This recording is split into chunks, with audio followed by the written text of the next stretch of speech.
you from the Craft Live over here. Let me get this down.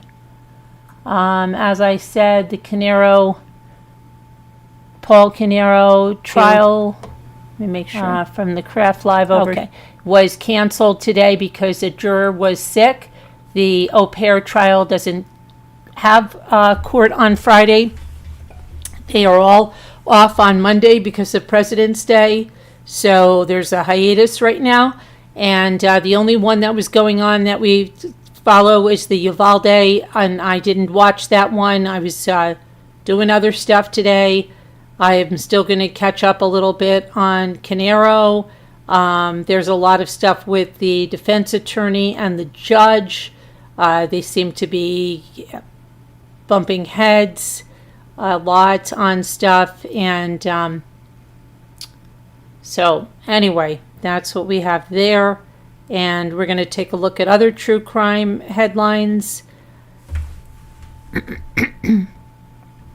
So let me just get us set up here. I have something.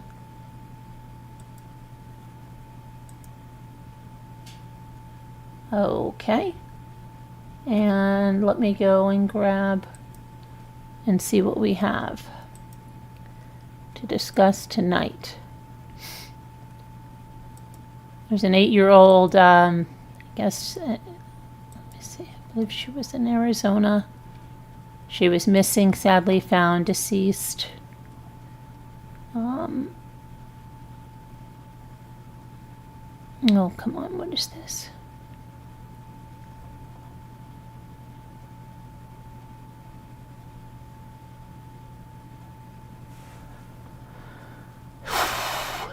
Let's see. Come on, come on.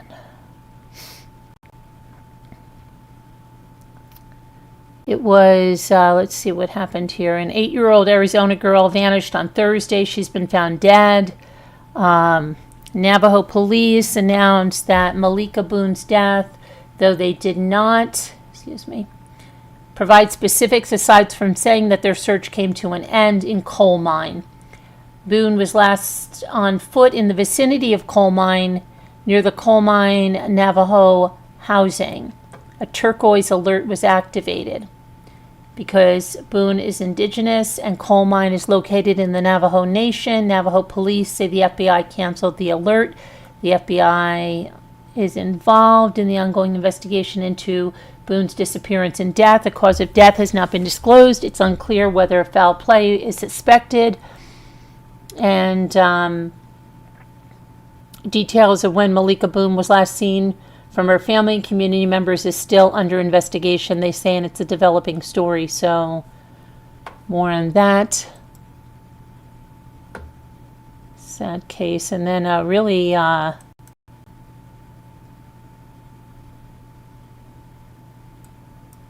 this little girl looks so familiar.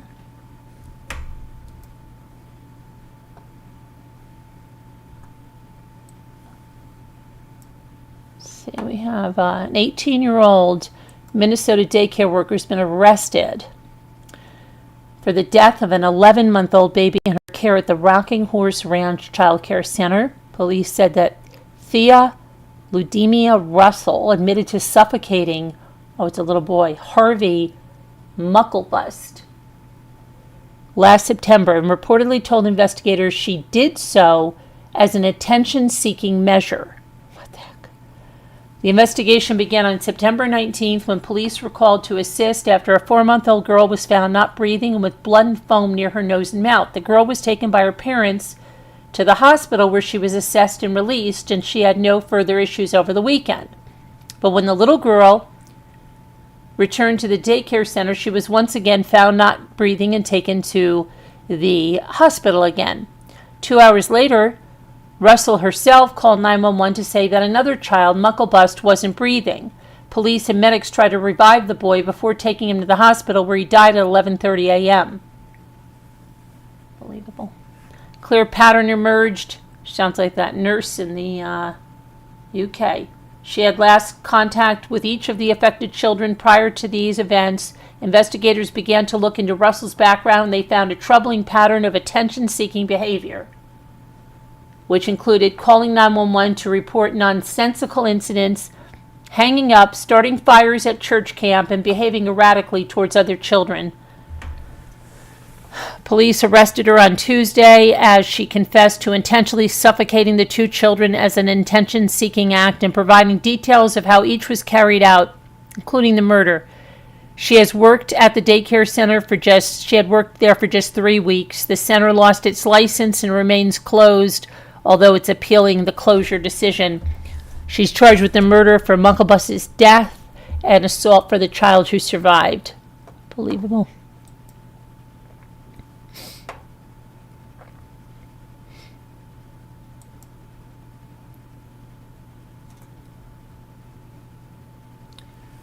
Okay.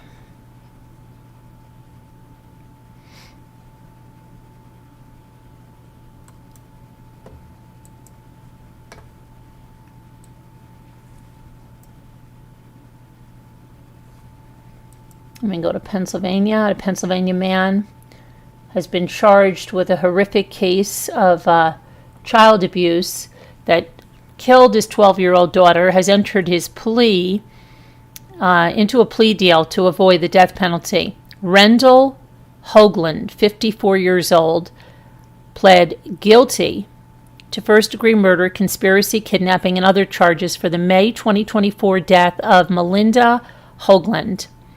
This is from Chester County DA's office. The agreement called for a life sentence without the possibility of parole, plus 30 to 60 years. In July of 2024, District Attorney announced that he was seeking the death penalty for Hoagland and his girlfriend, 45-year-old Cindy Warren, who was also arrested after Melinda's death. The girl died hours after her father called 911, claiming that a tree knocked his daughter unconscious as she rode her bike, but detectives quickly determined that his story did not match up with the child's extensive injuries. Wow, he looks like that freaky dentist that poisoned his wife.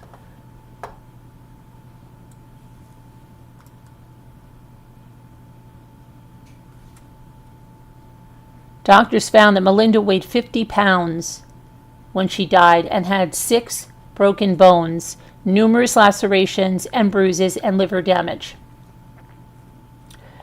Then detectives soon learned that Hoagland and Warren kept Melinda shackled to furniture even when she attended school online and forced her to do hours of calisthenics as punishment. They also kept food from her and padlocked a pantry to keep her out. A video recovered from a cell phone showed Melinda suffered abuse that was ongoing and systematic and took place over years. Warren's 9-year-old son also lived at the home, but was not subject to the abuse heaped on the girl. Warren's trial is scheduled to begin on June 8th.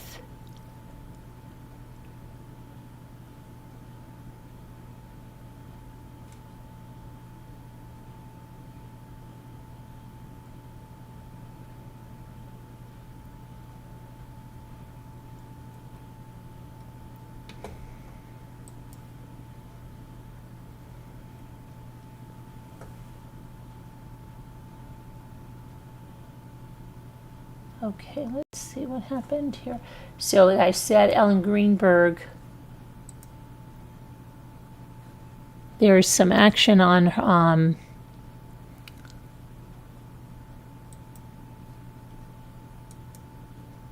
her case. Let me get this here. Stop.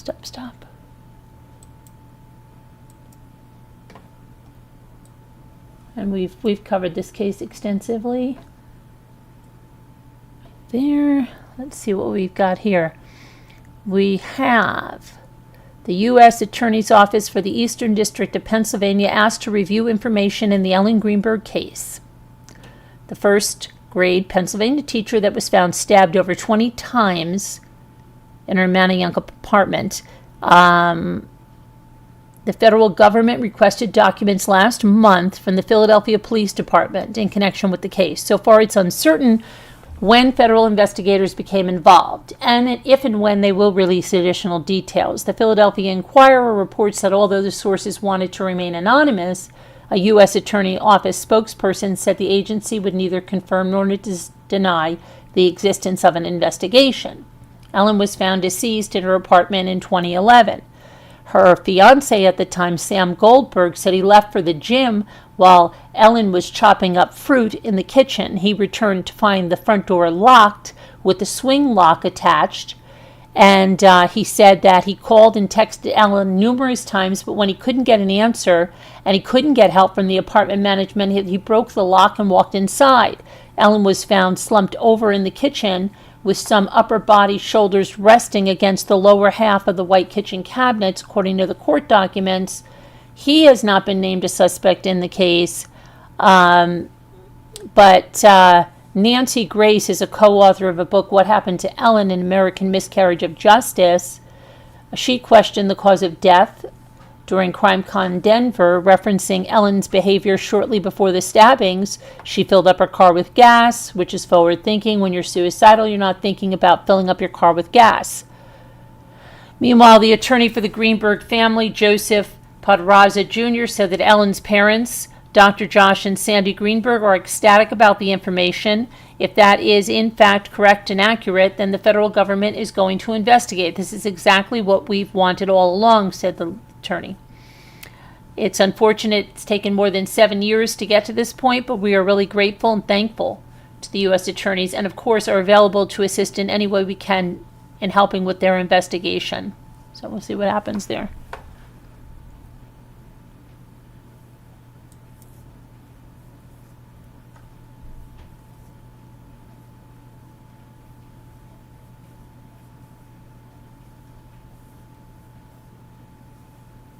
Okay,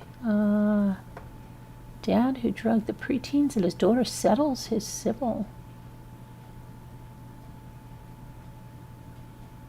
What? Okay. Let me see what's going on with this.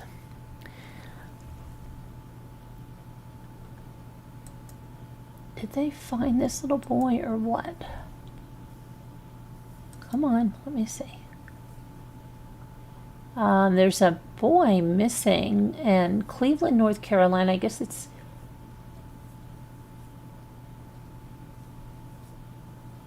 Let's see what's going on here.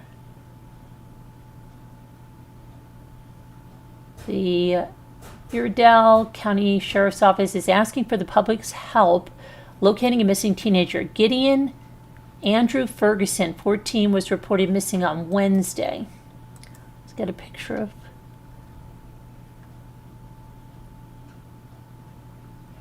Gideon out here. Let's see. Come over here. So we've got right here is Gideon. 14 years old. Gideon Andrew Ferguson, his loved ones, and many people are working tirelessly to bring him home, joining the community in prayer and hope for his safe return. Yes, absolutely. That's what happens. Let's see what's going on. How did this happen? Let's see. Okay, so it says he was reported missing on Wednesday. Deputies said that Gideon was last seen around 4 p.m.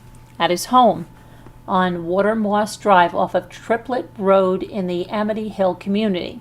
Law enforcement was actively searching the area. Deputies were being assisted by canine units and drones as the search continued into Thursday. The FBI is assisting with digital evidence processing to fast track the information. Anyone who has seen Gideon and has information that could locate him is urged to call 911. Let's see what else they say about this boy. It's not much about like how or when he went missing. Like I know when, but why? Like what was he doing? Let's see. See what else we can find out. The FBI joins the search. He was dropped off after school Hold on, this is the FBI's. Gideon has been missing from his home since January 14th. He was dropped off after school around 3:30 p.m. by his grandmother at his house. His mother reported him missing 1 hour later. The Iredell County Sheriff's Office is leading the investigation to find Gideon. Numerous local, state, and federal partners, including the FBI, are assisting. He was last seen wearing jeans, a gray hoodie or jacket, Nike sneakers. He currently has braces on his teeth. Oh boy. Let's see. Where could he be?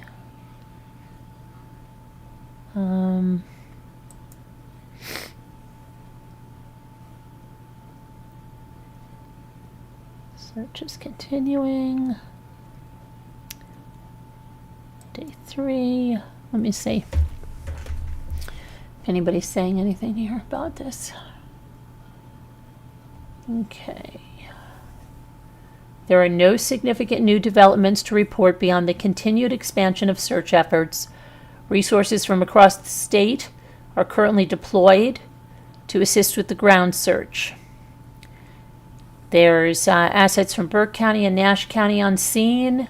Surrounding counties include Davie, Rowan, and Cabarrus.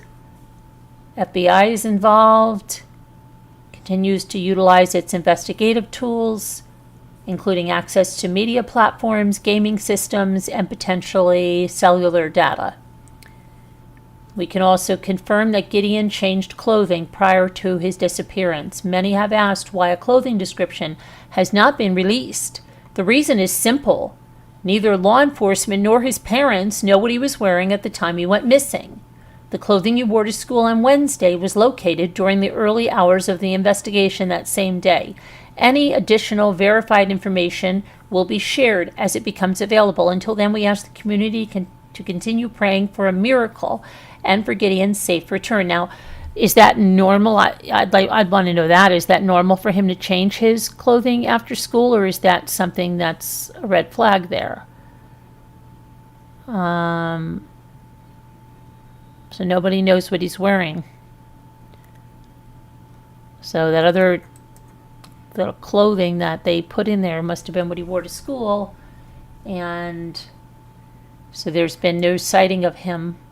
I guess that's pretty scary. Let's see.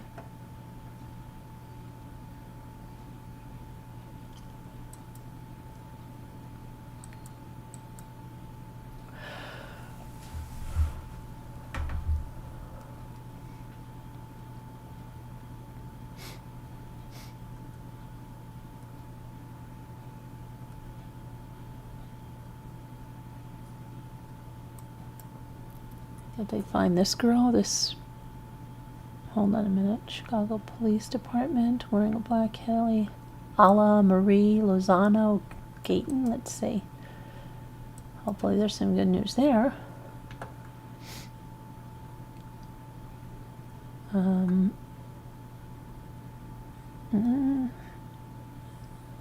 don't think she's been found either. Let me see.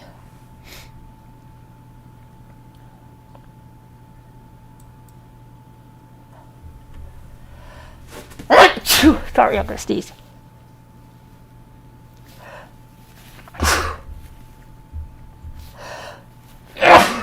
Sorry. Thank you.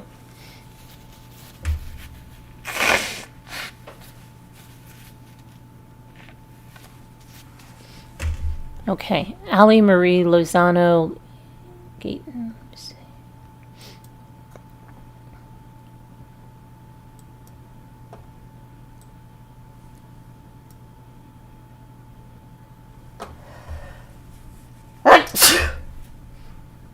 Last seen January 11th, Chicago, Illinois. She's 13.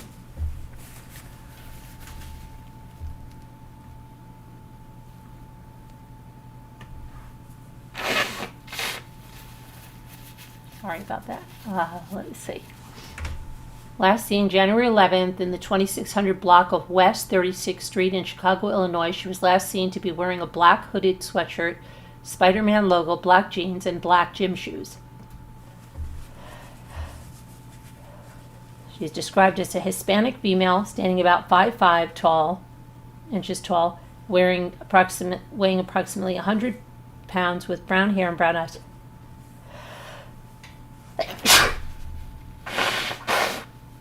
Oh my goodness. There's the Chicago police number in case anybody knows anything.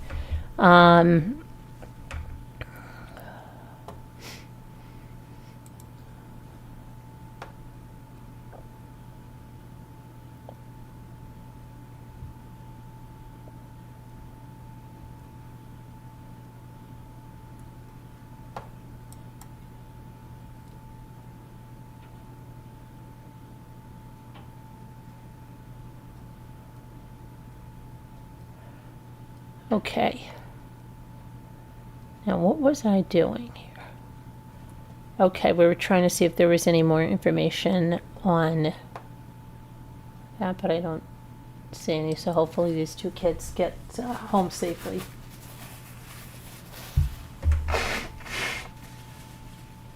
And I stopped sneezing here.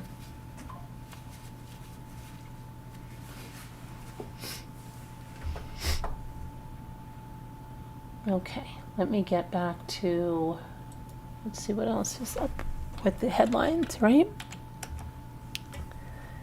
Okay, LA, what is this?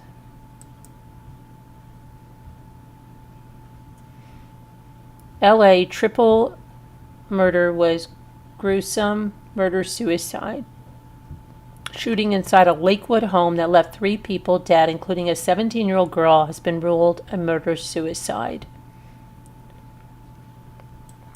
See what happened over here, okay?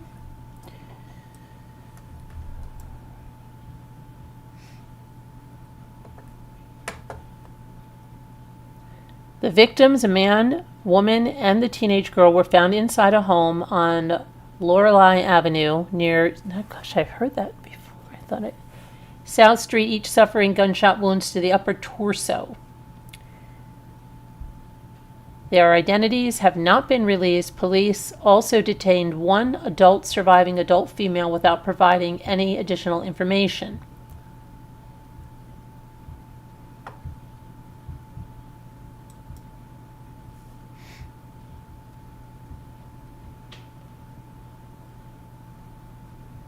Teen accused of killing a paddleboarder and then steering. Is that the paddleboarder that was killed in Maine during the summer? Let me see.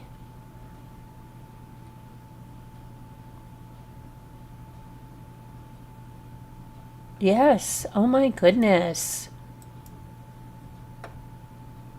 Remember we talked about this? Look at that. And is that the kid that killed her? Startling details have emerged about the teenage suspect accused of killing a Maine paddleboarder last summer, shedding light on a case that garnered national attention. Devin Young, 17 years old when he was arrested, July 16th of 2025, and charged with the murder of 48-year-old Sunshine Stewart. The Maine Attorney General's office had sought to try Young, now 18, as an adult, recognizing that if he is charged as a juvenile, he would likely be released from police custody in just a few years at the age of 21. By state law, if he were to be convicted of murder as an adult, he would face 25 years to life. The case began on the evening of July 2nd, when Stewart, who was staying at a campsite in Union, Maine, did not return from her paddleboarding on Crawford Pond.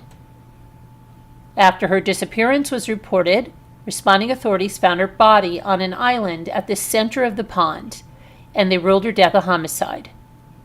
Her cause of death was determined to be strangulation and blunt force trauma.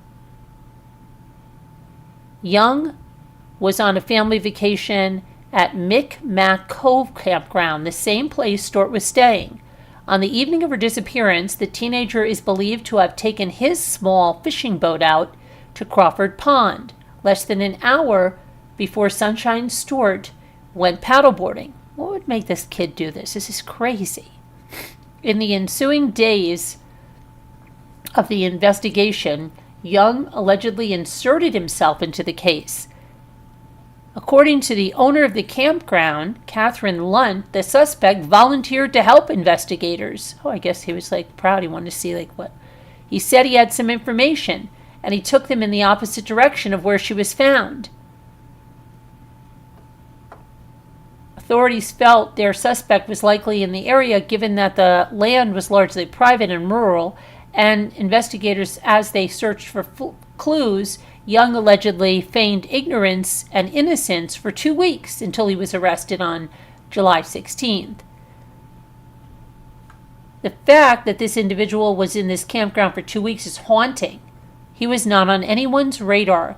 That whole week, he was offering campers help with different tasks. He acted like nothing like this ever happened. Nobody was looking for a child. We were looking for an adult. Now, recently unsealed records about Young's past further illuminate the details surrounding the case.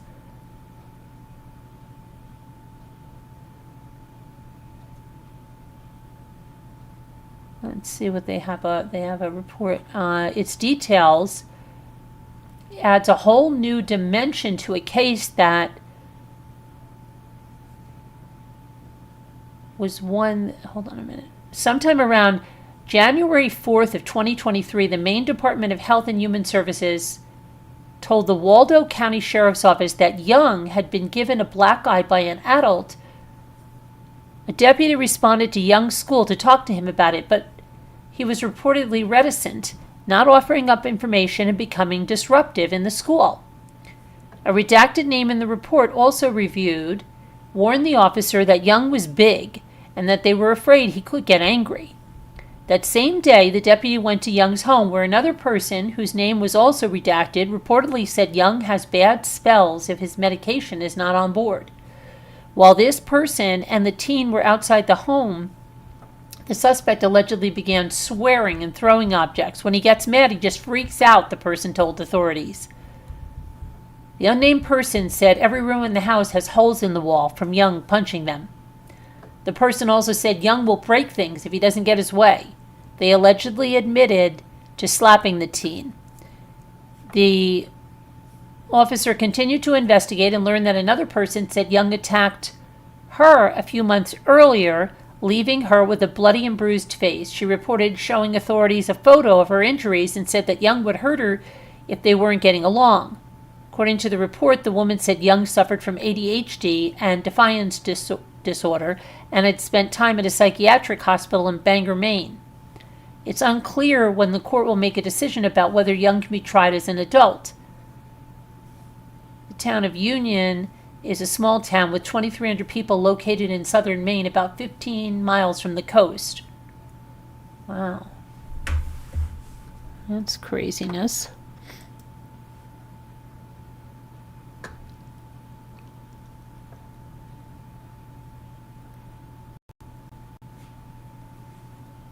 Man who kidnapped and abused family while telling them, what?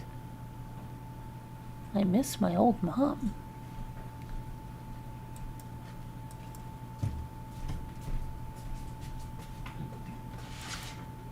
Okay, one day. One day at a time. Okay.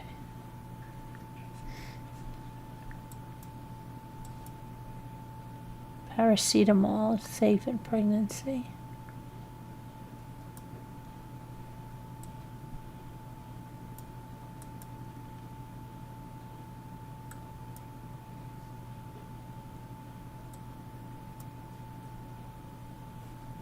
Missing Lancaster girl found safe, father in custody on a murder charge. What?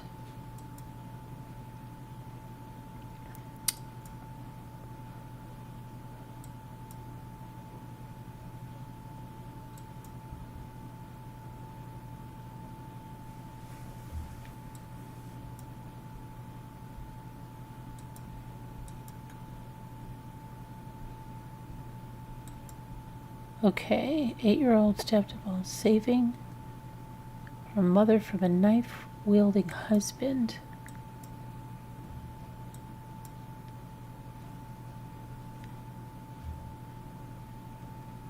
Paulina and Julian Kleben. Who are they? Fears confirmed? What is that? Who are they? Are they figure skaters? Let me see.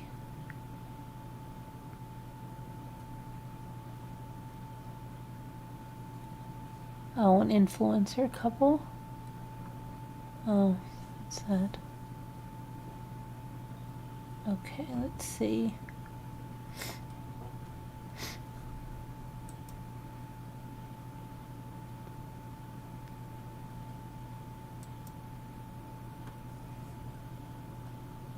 Okay.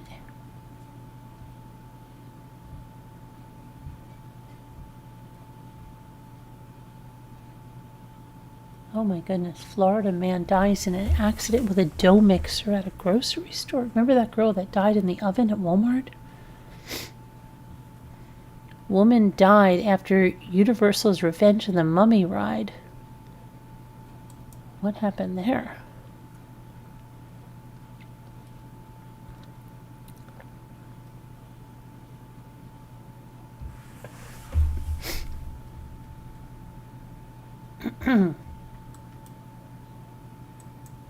I think this is about,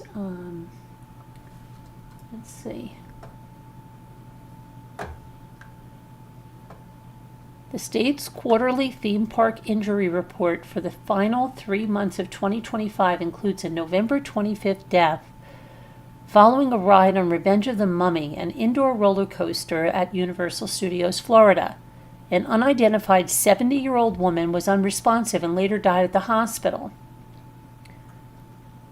Okay. The summary reflects only the information reported at the time of the incident. A Universal spokesperson said via email that the company does not comment on pending claims. The Mummy ride, which opened in 2004, reaches 40 miles an hour as I think that's the one that Michael tried to get on so many times when we were there, and it kept shutting down as it rolls through the dark Egyptian-themed scenes and fiery effects amid appearances by animatronic scarab beetles, plus a drop hill of 39 feet. Yeah, I think that was it. On November 6th, a 78-year-old man had chest pain after riding the epic coaster. On November 14th, a 61-year-old man had a cardiac arrest on the ride. Okay, so these are just all talking about the stuff there. Okay, it's in the quarterly report.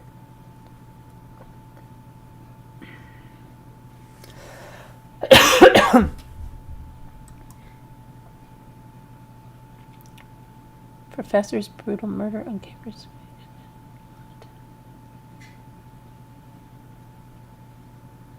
Mom and boyfriend. What? Put the boys in a chicken pen and shot them. What? I'm like hoping that these stories are not real. But this is crazy.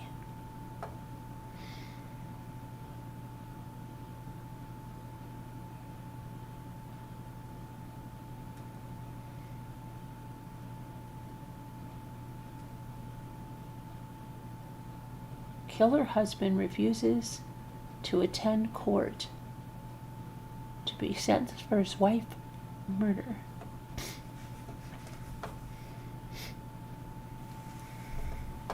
Oh, wait a minute. Here's the surrogate couple. Remember that? They've had 5 more surrogate babies, I guess, since this past July. Police in California raided the home of these two amid the allegations of abuse. The couple's 21 children, most surrogate-born, were taken into the state's custody. In the months since, the couple has had at least 5 more surrogate-born babies. The couple is now fighting for custody of all of their children and is suing some of their surrogates in the process. What? Yeah, we talked about that surrogacy case in California, and they were getting all these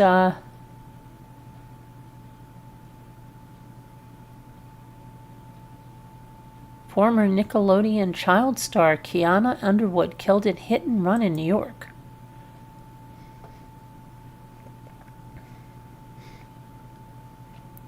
33 years old.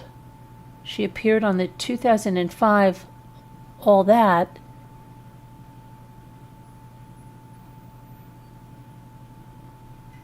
Where was she struck?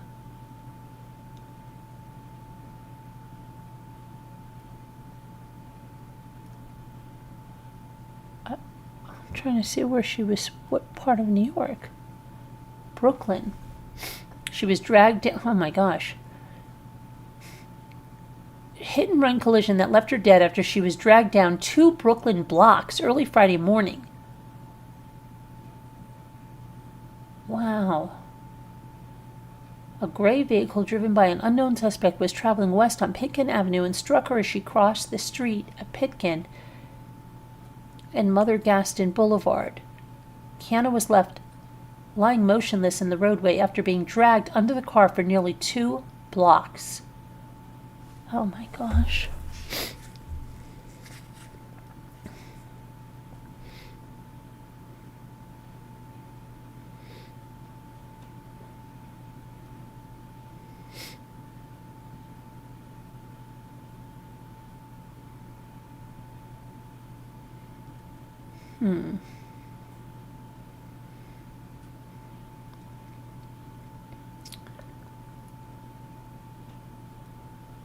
Okay, let's see. Anything else here?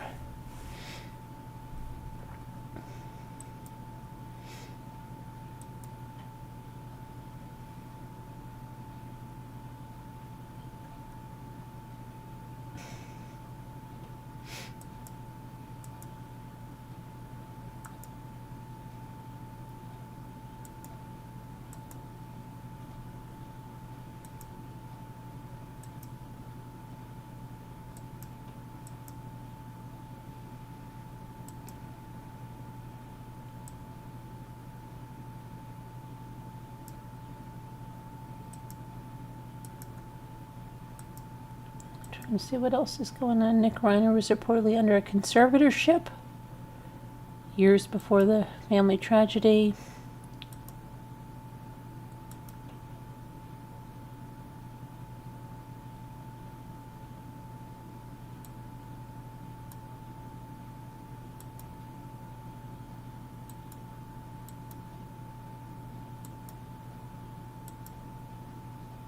An 80-year-old man went spearfishing underwater off the coast of Florida. What?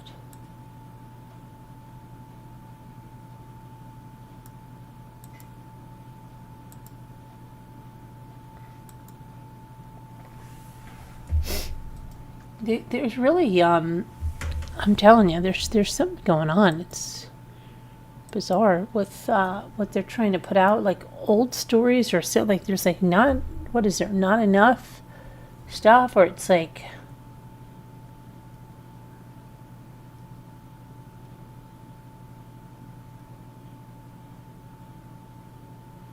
they're saying Kelly Osbourne.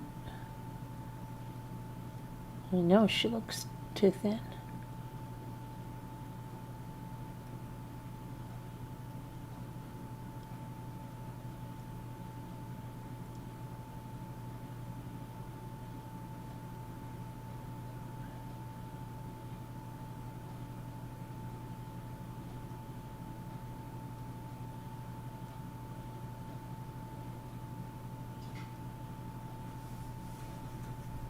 Let's see.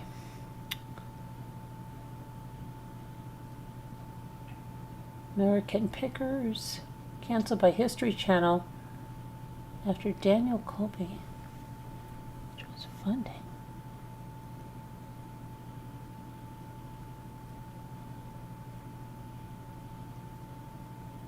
Blanket Jackson steps out with his girlfriend. Wow, how old is Blanket? Let's see. Biggie Blanket Jackson. You really think these kids are anyway genetically linked to Michael Jackson? I don't think so. I don't think so at all. Blanket Jackson had a romantic breakfast date with his girlfriend in new photos captured by the paparazzi. Biggie was photographed looking comfortable and in love with his girlfriend as the two grabbed a bite.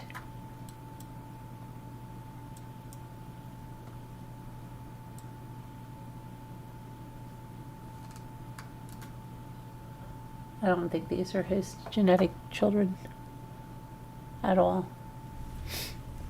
23-year-old. How could he only be 23?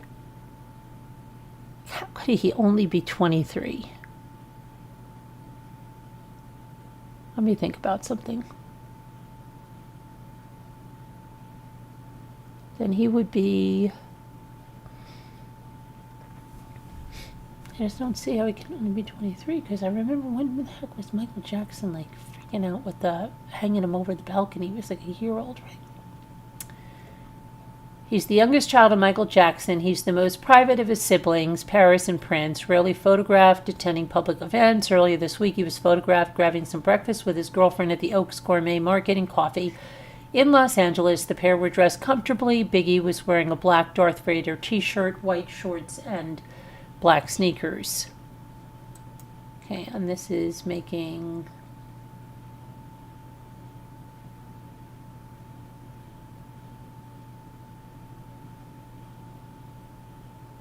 Well, not a lot is known about Biggie.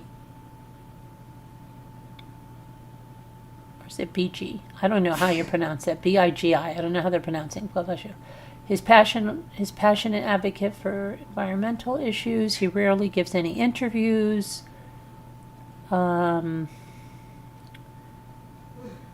see. I don't think any of these children are at all genetically his.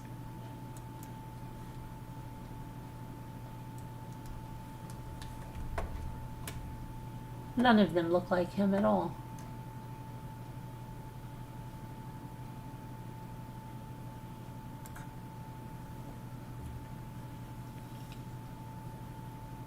Maybe Blanket does a little bit there. I don't know, but I don't think...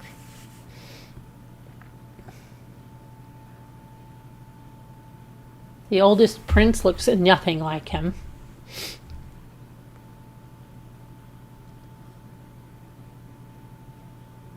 Wish they'd just tell the truth about it. You know, it's so ridiculous.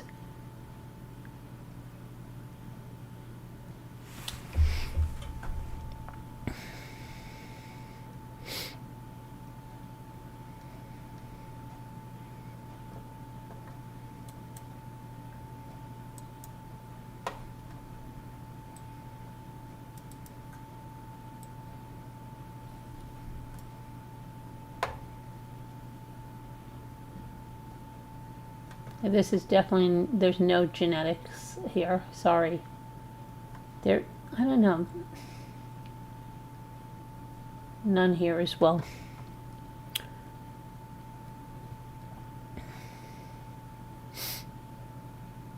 Do any of you think that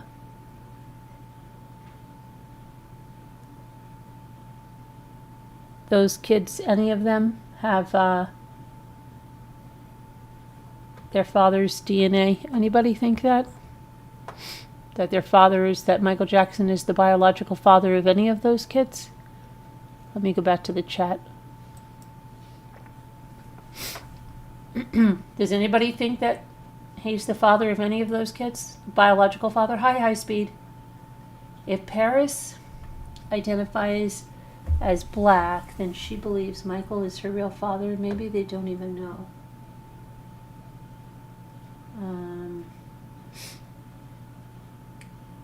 His daughter identifies as black? I was watching a couple of times but didn't chat. My niece was working in the ER. 41-year-old came in with bad stomach pain. She was in labor and didn't even know she was pregnant. My niece said she didn't even look pregnant, and she had the baby, and everything's good. Hi, Seeker. What Snow Remover said. Hi to Scooter. Hello, Snow Remover.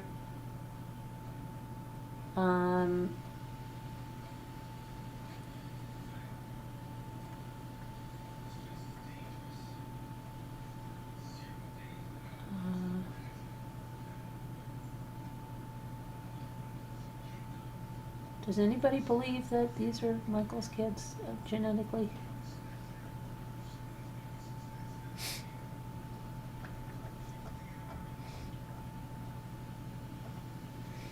We have a goal up if anybody's interested in helping us reach our goal tonight. Paris does the last time you checked. Really? No DNA based on appearance. Paris does the last time. Oh, yeah, but you don't see based on appearance. I get you. I don't know.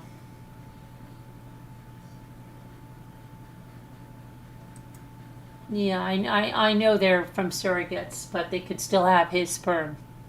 But it doesn't look like it. The baby was a boy and came out great, wonderful.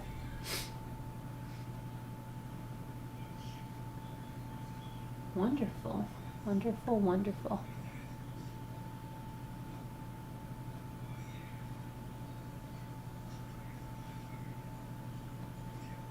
Okay, let me see here.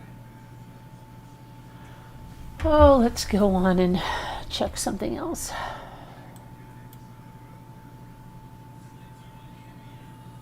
Let me close these tabs.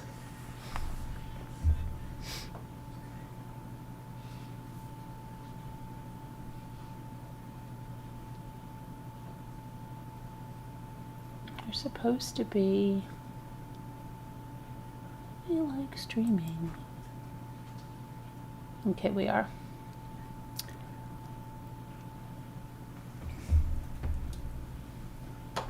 So let's see what else on the other thing. Let's see.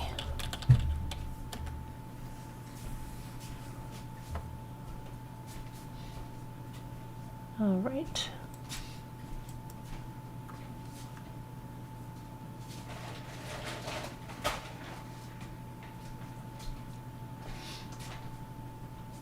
We talked about the Nickelodeon star.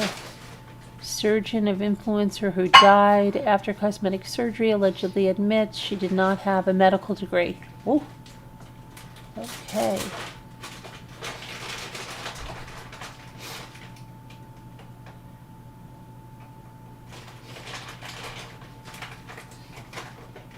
Michael McKee, indicted on 4 counts of murder, allegedly used a firearm with a muffler to kill her ex. See what we've got here.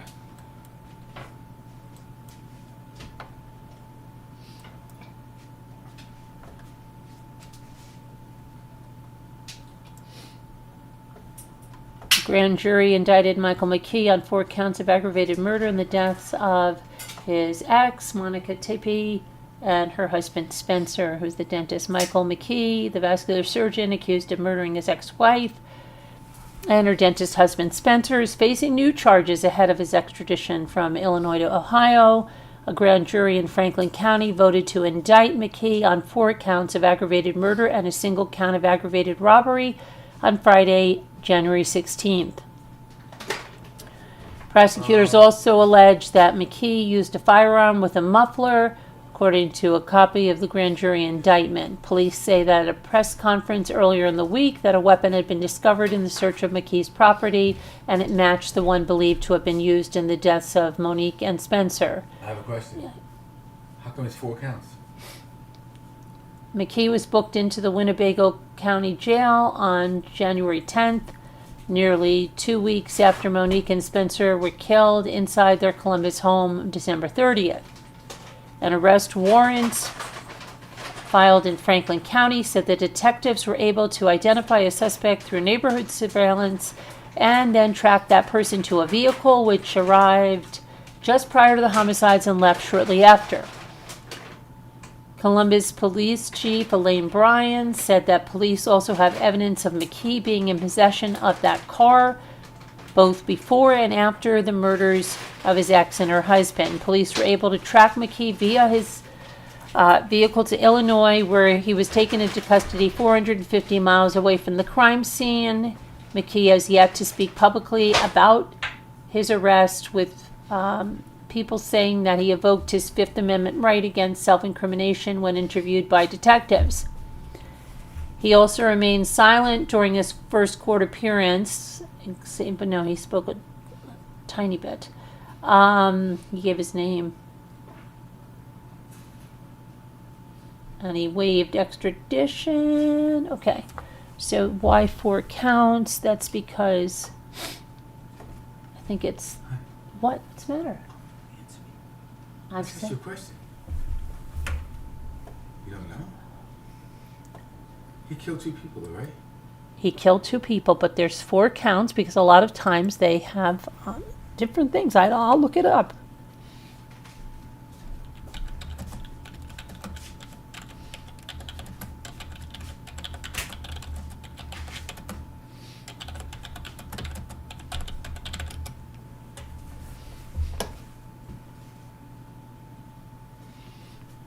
Because police believe he used an automatic gun with a silencer to kill them during an aggravated burglary at their home.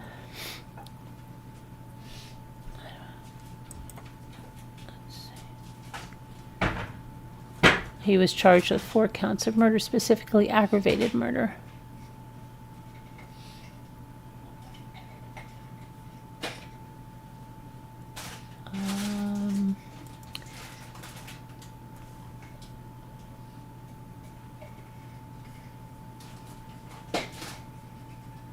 The indictment of aggravated murder alleges the act was done purposefully with prior calculation and design.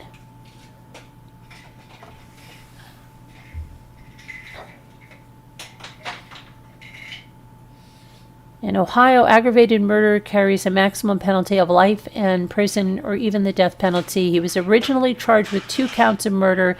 On Monday, his charges were upgraded to premeditated aggravated murder.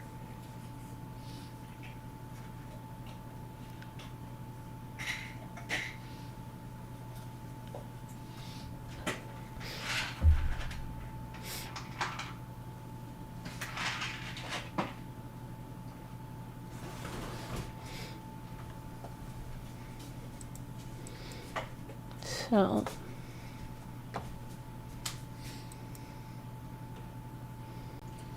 N-C-K-E.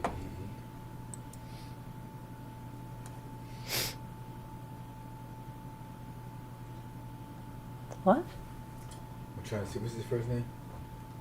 McKee. Michael.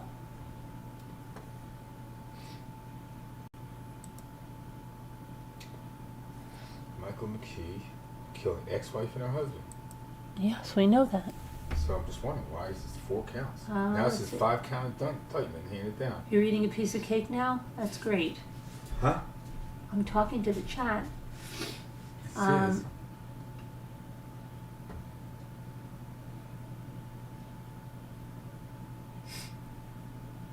You could Google it at high speed, but I don't think it's ever been proven. Wow. Yep. He had that. Do you need a tissue? No. Okay, Not go. you, that's okay. All right. I just don't get it. How could 2 people be dead? And it gives him. They charge him for 4 counts. Because that's the way it goes sometimes. Because it's aggravated, because it has different charges. They're upgraded. Yeah, it's probably like 2 different types of murder in case he tries to get away with one of them. If he can have a silencer and went in there, it sounds like first-degree murder to me.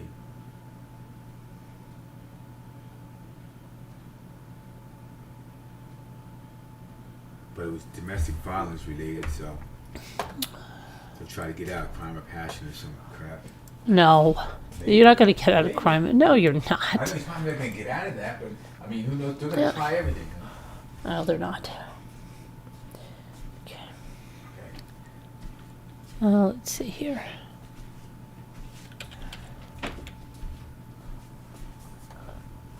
I love you. I love you.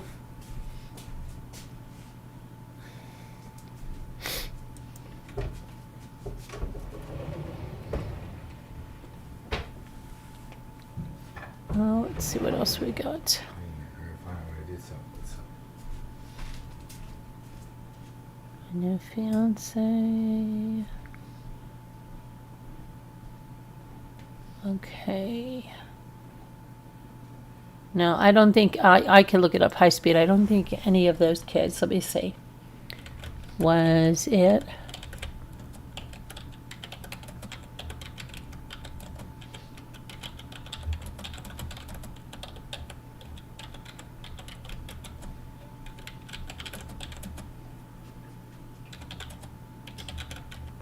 Let me see.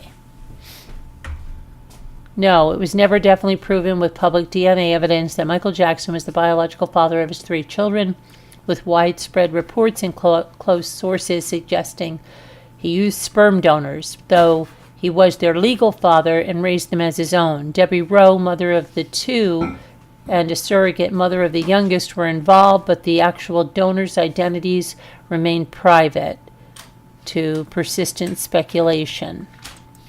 Prince Michael I and Paris Jackson conceived via in vitro fertilization with Debbie Rowe as the gestational mother, but reports indicate a sperm donor was used, not Jackson's sperm. Prince Michael II, Blanket, BG, Big E, is he BG? I don't know. Born via surrogate with Jackson listed as the father, but the biological mother's identity was kept private and a donor was used. Speculation and claims reports after Jackson's death suggested dermatologist Dr. Arnold Klein, Rowe's employer, or actor Mark Lester, godfather to Paris, as potential donors, though neither confirmed or was definitively proven to be the father. No public DNA proof. A definitive public DNA test confirming or denying Jackson's biological fatherhood for any of the children was never released. Paris Jackson publicly defended her father's paternity, but the broader truth remains speculative, with many believing he was not biologically related to any of them.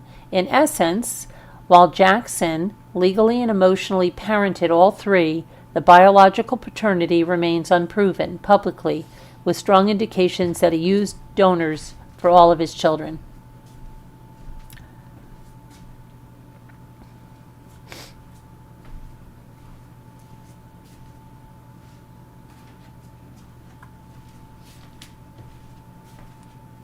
Michael Jackson's doctor says he's not the father. That was in 2009. Klein.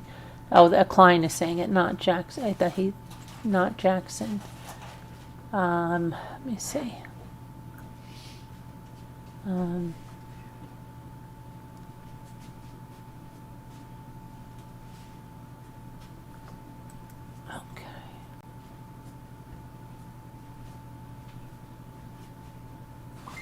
Only one of the.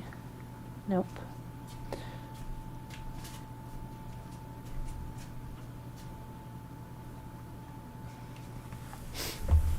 No. What are you looking for? Nothing. What makes you think I'll look for something? Because you're running around with a flashlight looking for something. Okay.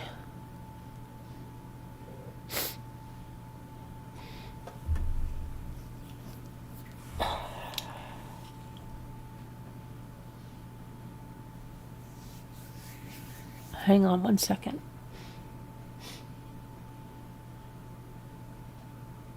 Jimmy, Well, honey, what are you doing? look at stuff. Tell me what it is. It's a little tiny plastic bag with a little tiny gold-filled thing. It's just gold-filled.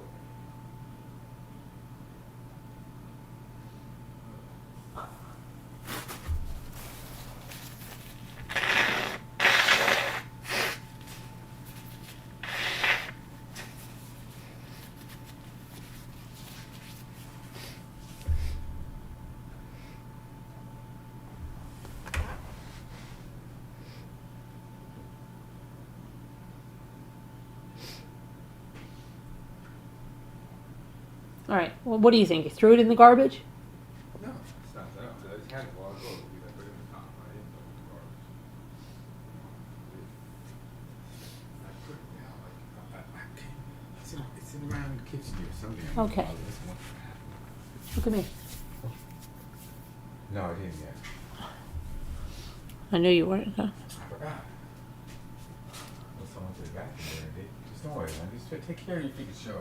Nobody's gonna die. There's nothing happening, you know. So a little tiny gold-filled lock.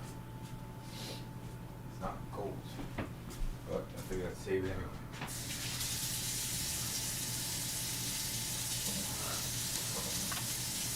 Okay, so let's see what else we got.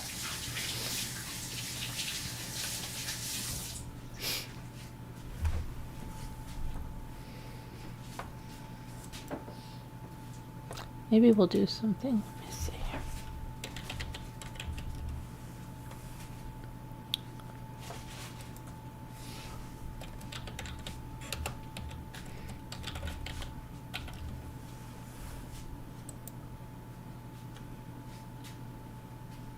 Hang on a sec.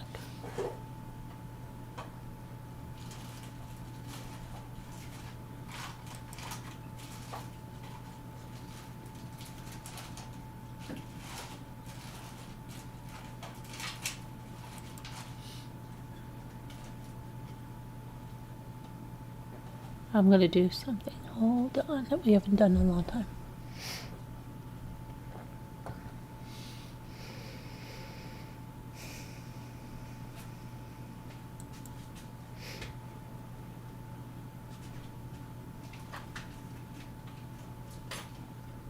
Let me just get this. Oh, I see what it is. Okay, hang on a minute.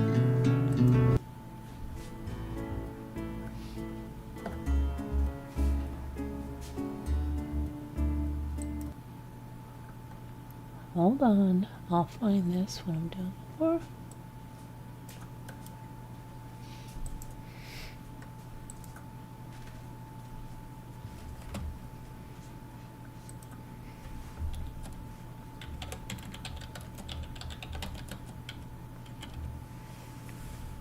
okay, and that's going to be right here. Nope, that's wrong. That's not right.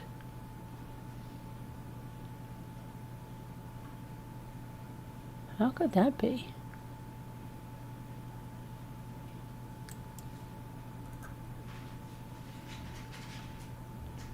Huh.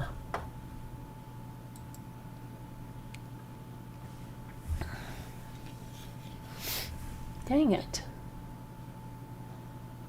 Dang it. Alright, we'll have to do another one.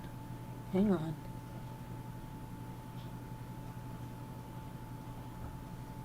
I wanted to do that one really badly.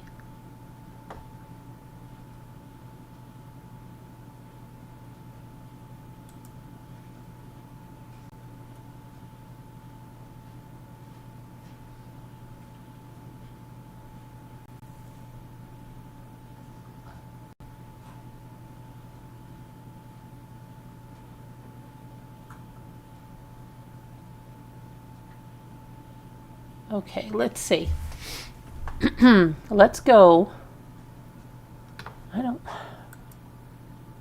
wish I could just tell you what I'm looking for here, but I can't.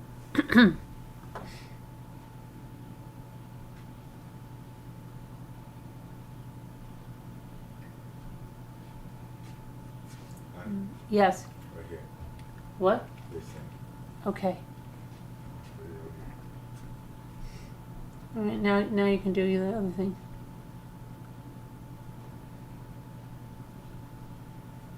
Let me try to find this.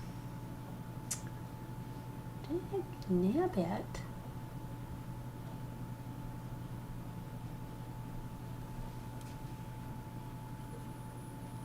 All right, let's take a look at. Let me take a look at this one.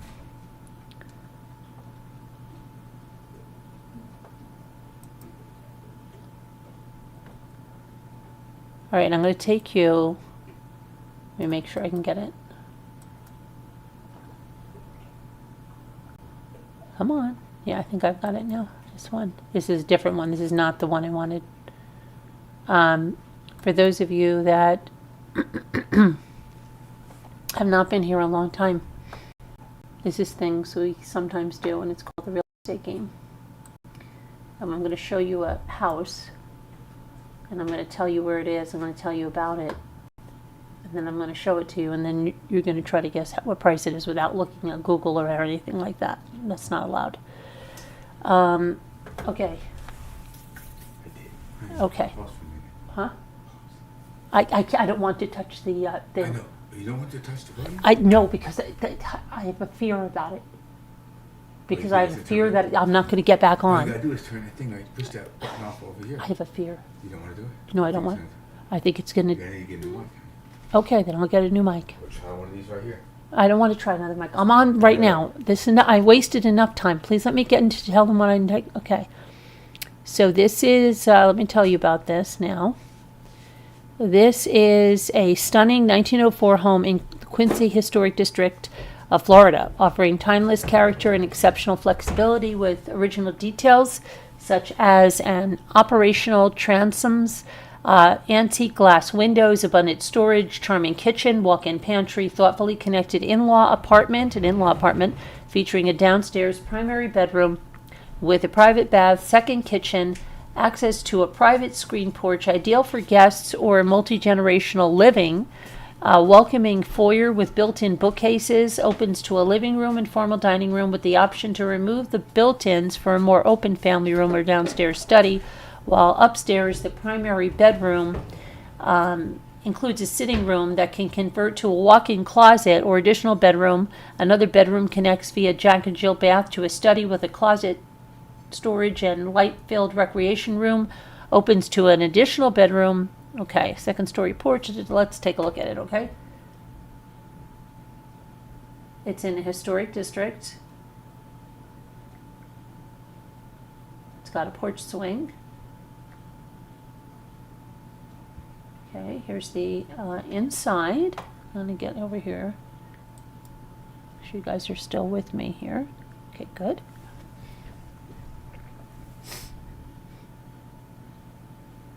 And then I like the built-ins here, the bookcases. I like that. Okay.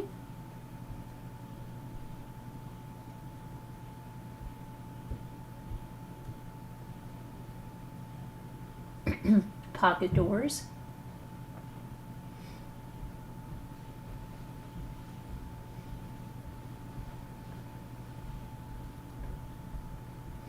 Yeah, it has an in-law suite too. Wow, that wallpaper, I know wallpaper's making a big comeback, but right there, when you look at that, doesn't that transport you almost like to the 60s, like in one of those cookbooks that we were talking about the other day that I said you like to just look at the pictures of them? That really looks like right out of there, huh?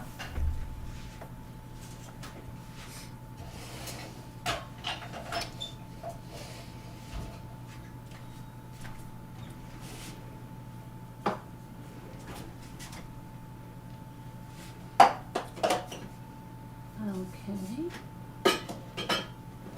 Sorry about the noise. There's.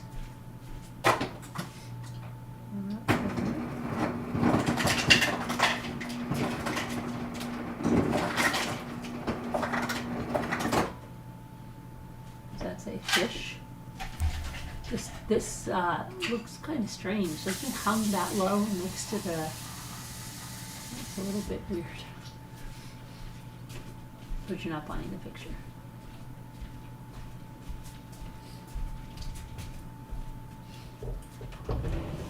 And this is the extra kitchen, I guess, in the in-law suite.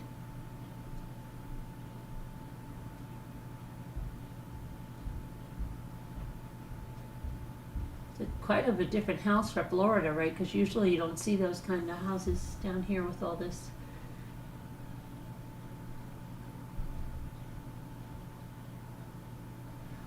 Look at that. Does that all the Boy Scout stuff in there, looks like?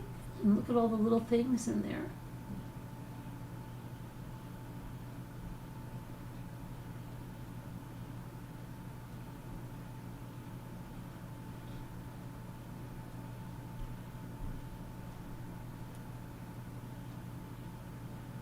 Lots of different rooms, right? Lots of built-ins.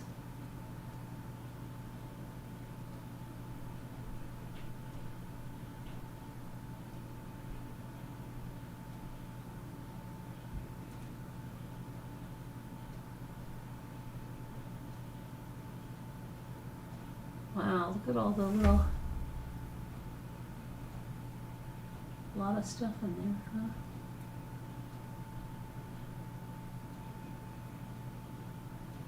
Oh, they're cool. Oh, here's that fish sign. In a dollhouse. Vintage tin. This looks like one of these things that Rebecca would carve. Oh, look at that wallpaper. That's cool. I like that wallpaper right there. That is cool. I love that floor. I love the vintage tile floors like that. And there's the attic. Look at that. Fuller, you're in the attic. The upstairs deck, downstairs with the fireplace.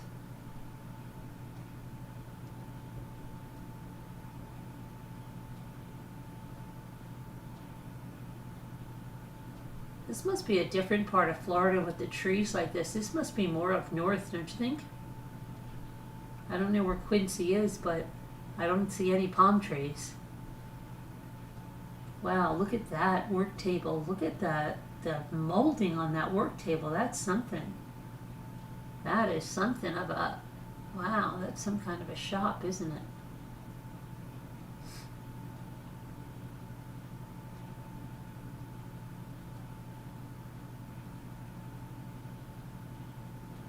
Okay, so how much do you think that house is? Put your, how many square feet high, and let's see.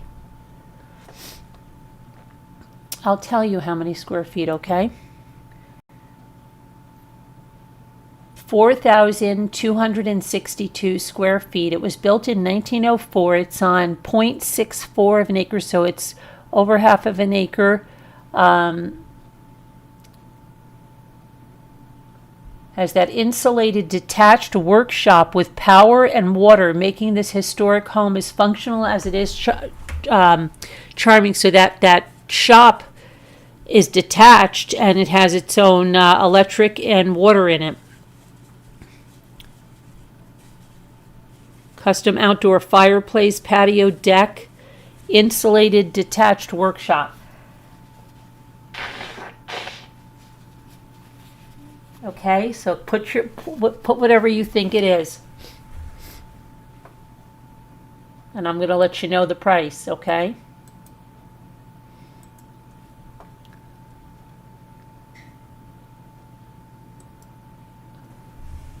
High Speed Drifter says 2.5 million.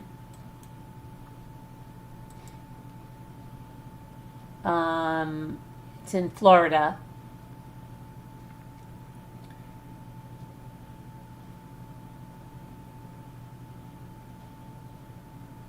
You're upping it to 8 million? Okay, so we have 2.5 and 8 million. Anybody else?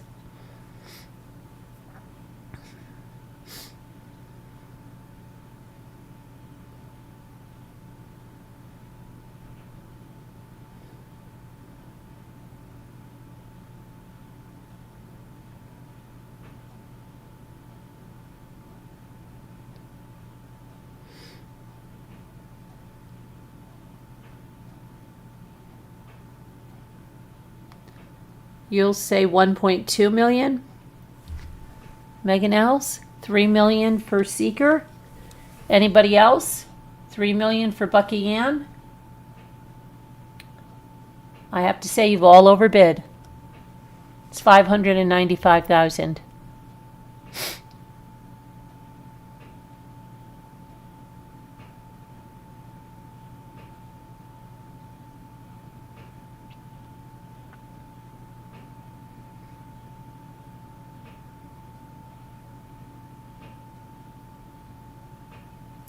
You've all overbid. You've all gone over. I don't know. Not twisted. High Speed. It is. It definitely is. There you go. 595.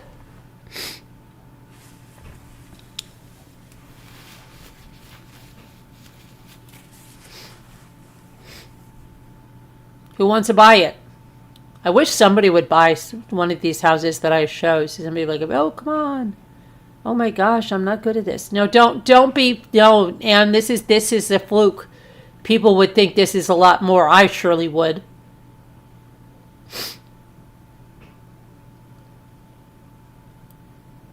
It's in Florida. It's in, what did I say it was? Quincy.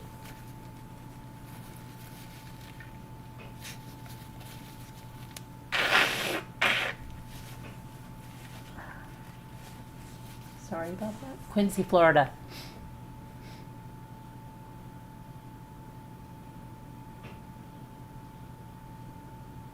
You want to move there?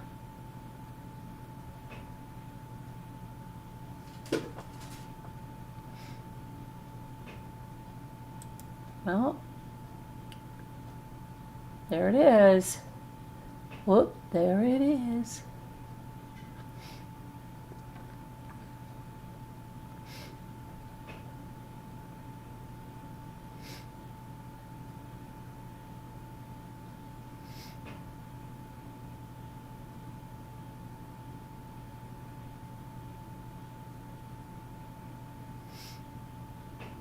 It is quite shocking. It is quite shocking. Maybe it's...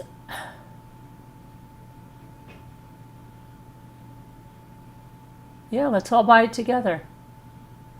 Come on.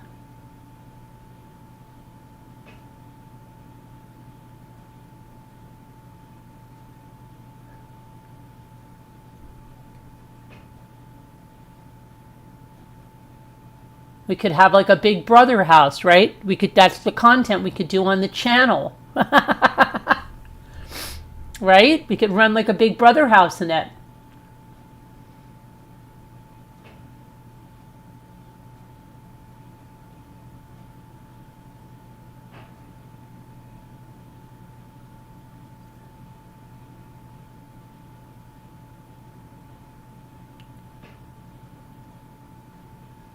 $15.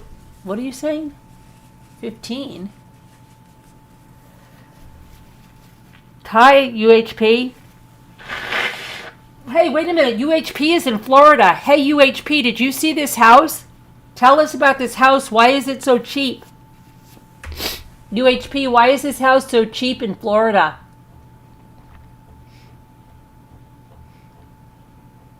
Look at it, UHP. How come it's so cheap? UHP is in Florida. He could scope it out for us.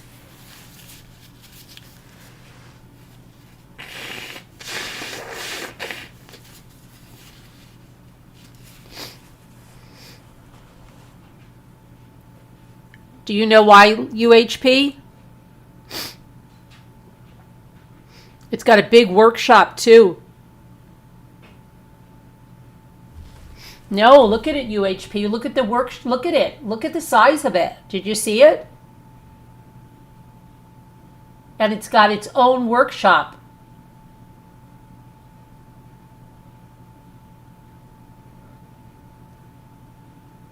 Watch, and it's got an in-law suite, and it's got its second kitchen. Hold on, let me show you.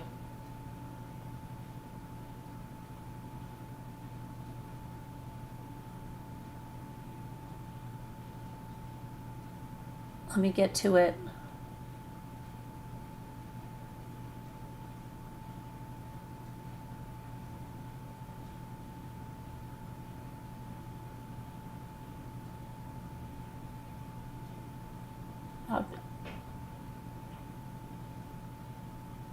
Here, this is the separate, look at this, UHP.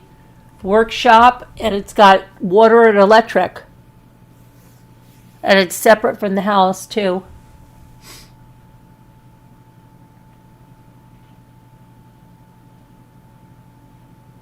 You paid $300 for your place.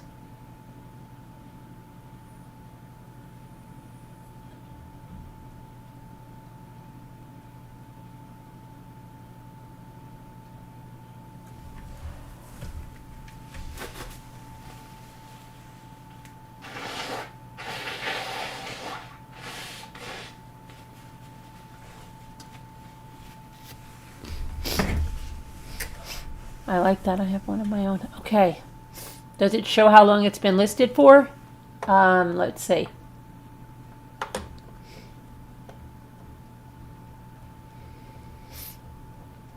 Let's us see.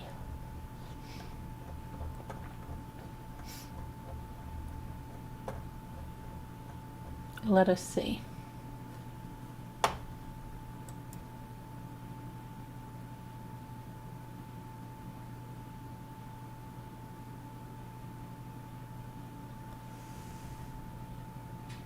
Nine days on Realtor.com. 9 days. It's a brand new listing. Brandy spanking new.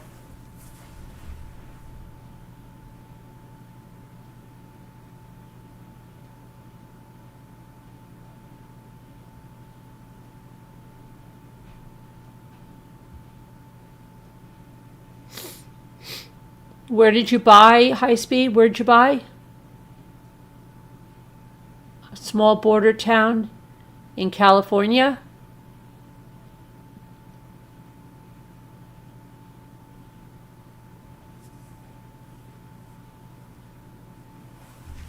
Yeah. Be nice if somebody jumps on that, right? All right, let's see what else.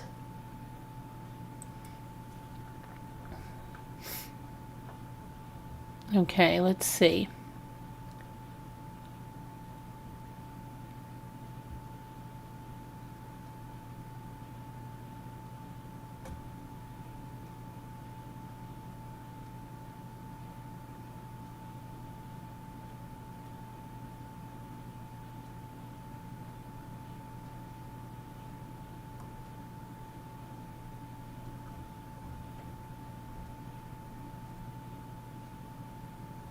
But like if you go to Hillsborough County in Florida,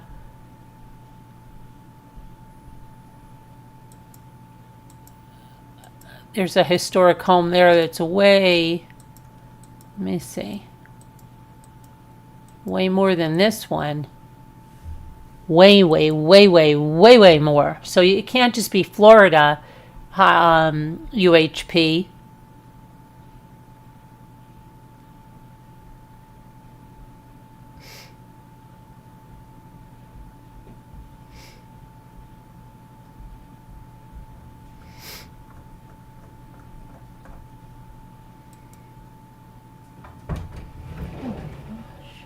Honey, you know what's worthy of to talk about?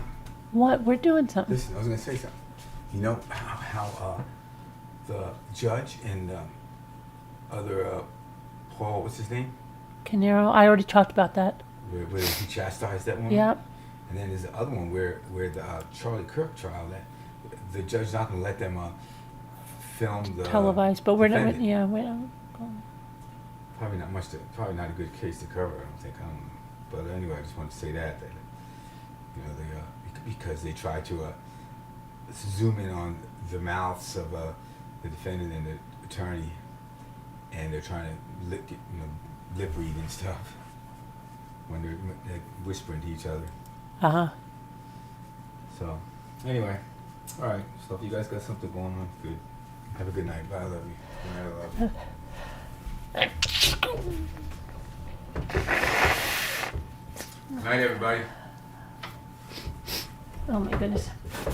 And you still have the sniffles too? No, I've sneezed a lot. What do you mean 2? I don't know. I feel like I was getting sniffles. Oh my gosh.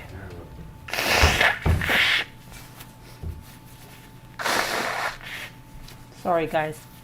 I sneezed. Okay. All right, and I don't want to keep muting my mic because I'm scared of my mic, because if I touch my mic, sometimes it doesn't come back.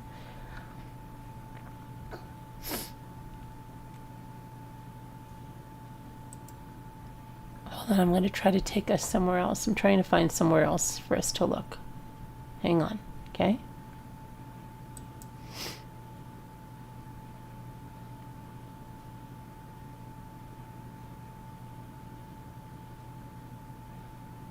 Where's that, I wonder?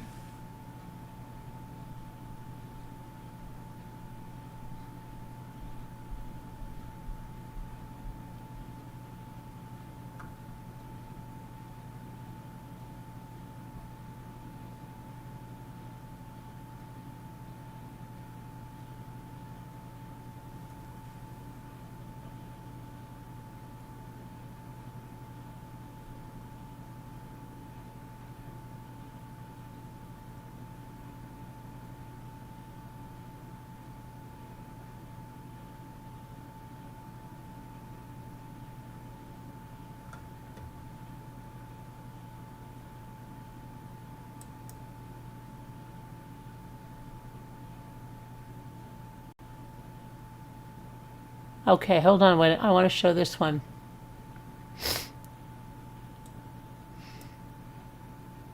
Remember that one we found once in some place and it was so nice and it was so cheap and it was like unbelievable. Okay, let's try this one.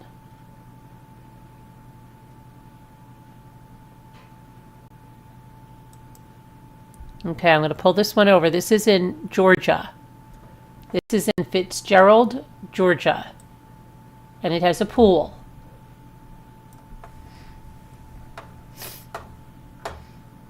And I'm going to tell you about it. Hang on.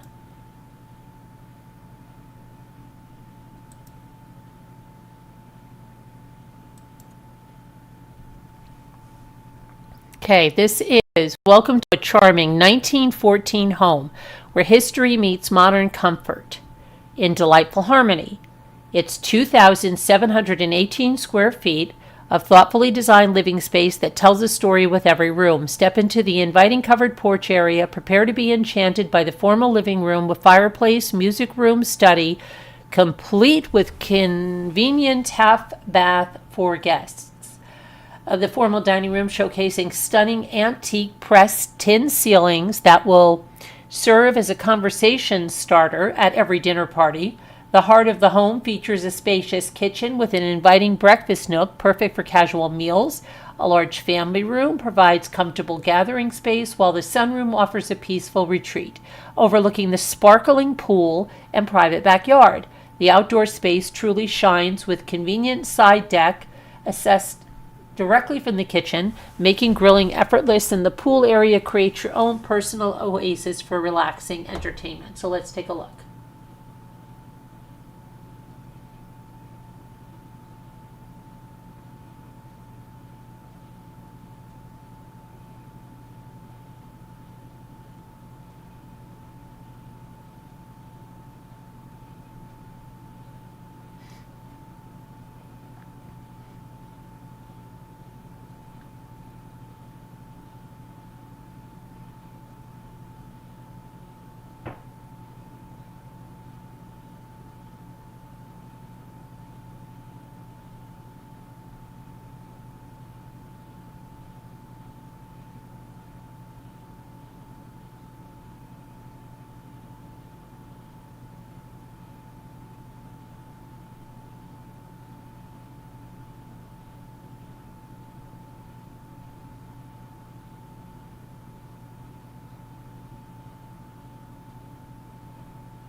That's vintage. The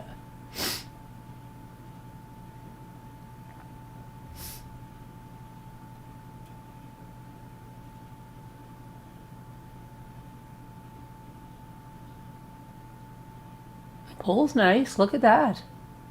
I thought that was a slide into the pool. That's a big pool. Might need to be resurfaced, but it's...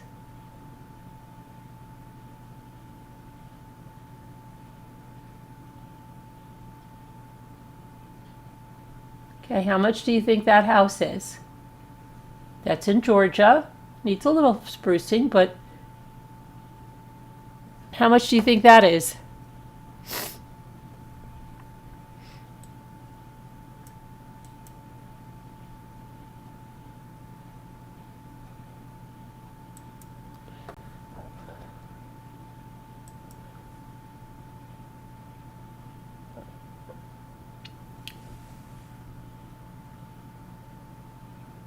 How much do you think that is?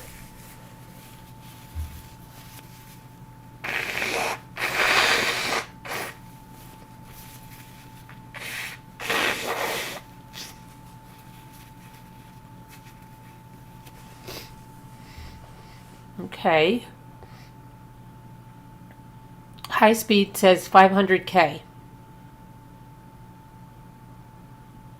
Val says 80,000.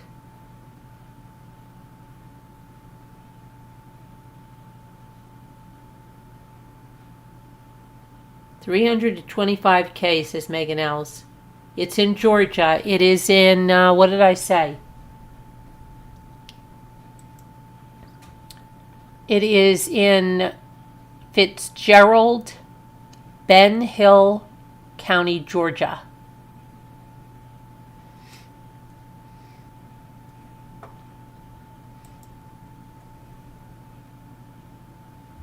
Fitzgerald is the town. Fitzgerald.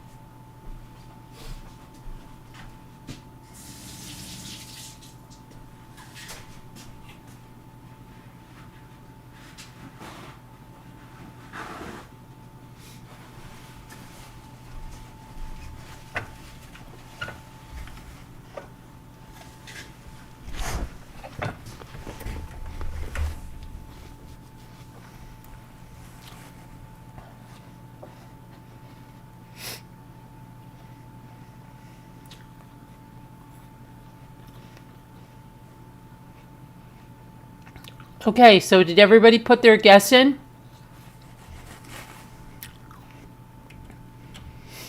There's the price.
Sorry that I'm eating an apple, okay?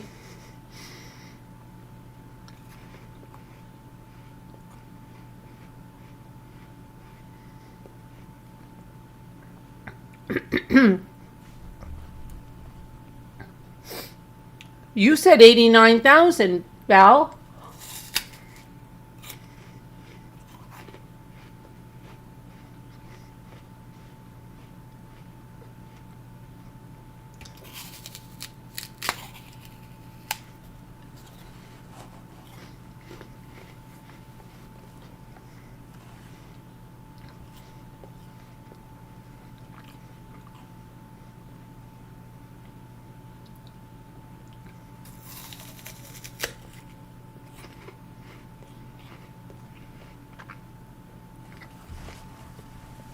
Okay, let's look at something else.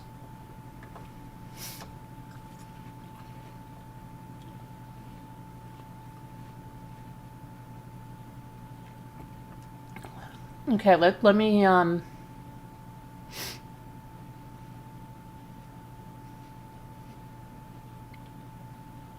look at something else. Let's see what else we can find.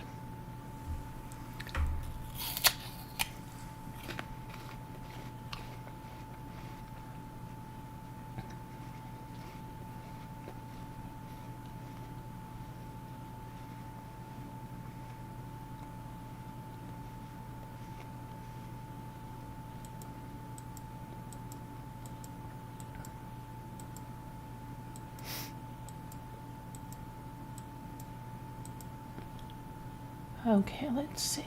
Where's this?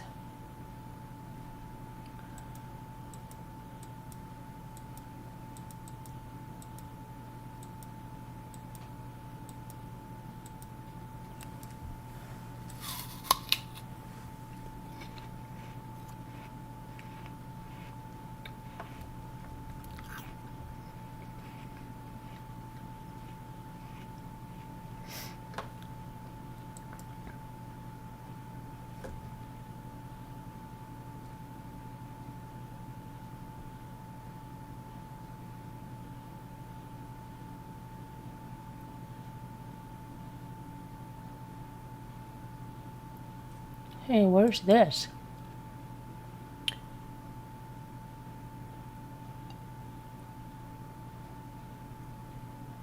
Let's see.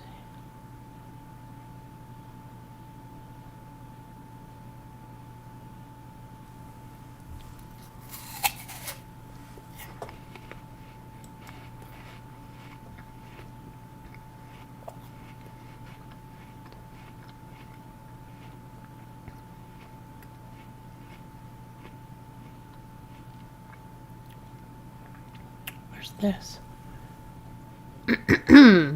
Craftsman Gem. Craftsman Cottage.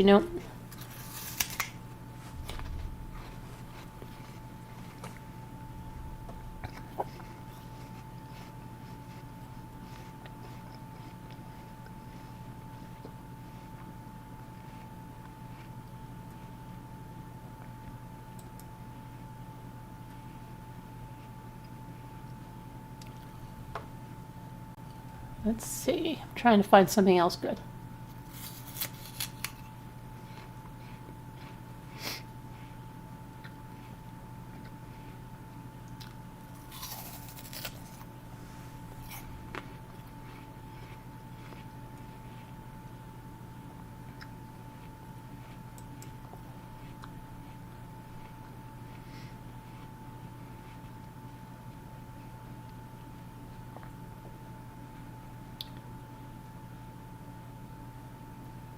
Okay, let me go to. Hang on.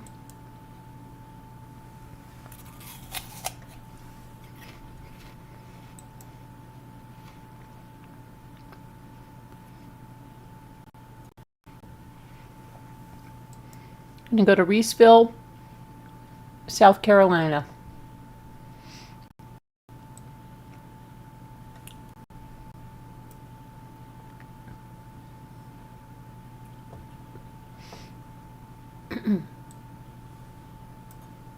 I'm going to get this over there for you.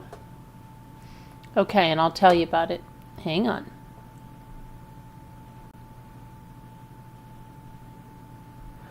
Nestled in the heart of Reeseville, South Carolina, just minutes from I-95, this is known as the Magnolias. It's a stately southern residence steeped in history and charm.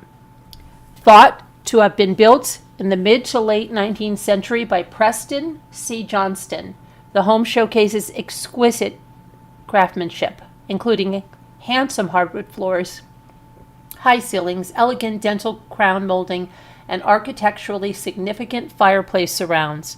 Colonial revival enhancements made to the home in the 1950s introduced the two-story columned front porch, graceful arched doorways, striking formal dining room featuring an exquisite gas chandelier that was converted for electricity by GOC Brilland and Company, purveyors of fine antiques in downtown Charleston, South Carolina. The residence offers a blend of formal and intimate living spaces, a chef's kitchen, a downstairs bedroom with an ensuite, convenient half bath, 4 upstairs bedrooms, and 2 additional full baths, along with a central sitting room, a media room, and office. Everything you need to delight in your home's historic character while living a modern lifestyle. The estate's grounds are equally captivating, featuring a greenhouse constructed from antique windows, a welcoming gazebo, and lush plantings carefully curated by avid gardeners. A detached garage with an upstairs arts and crafts studio adds a quiet space for creativity. Across the street, the family's former gardens were donated to the town, forming a public park with a fountain and a historic railroad play station that becomes an extension of the spaces you may enjoy. This property truly combines old world elegance, history, and southern charm. Let's look.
I wonder why they need 2 tea kettles.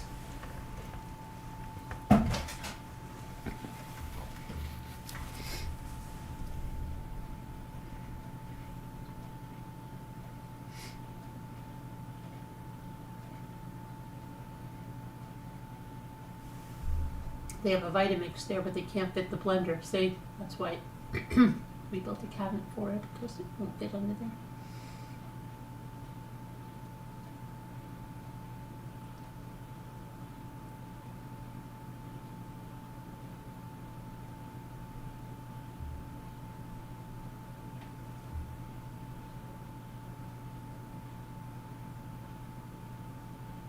Look at that pink bathroom in there.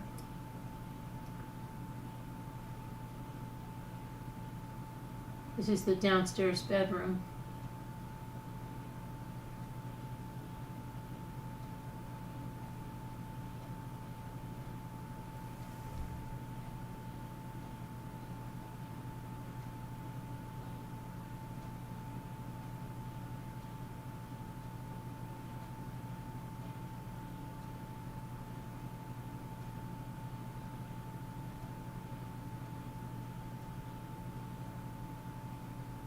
The greenhouse.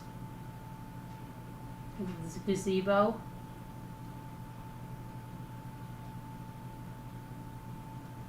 The magnolias.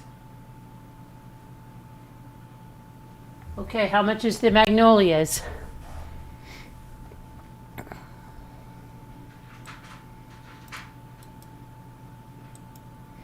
How much is...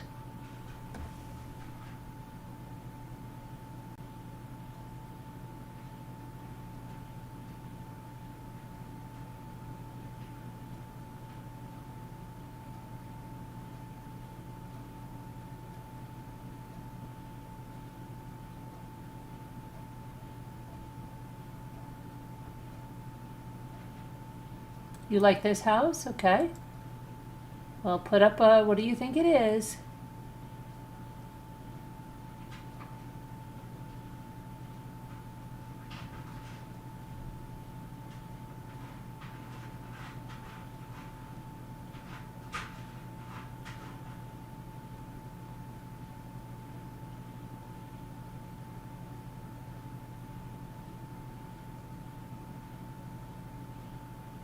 You said 1.7 million. It's in South Carolina in, what did I say, Reeseville?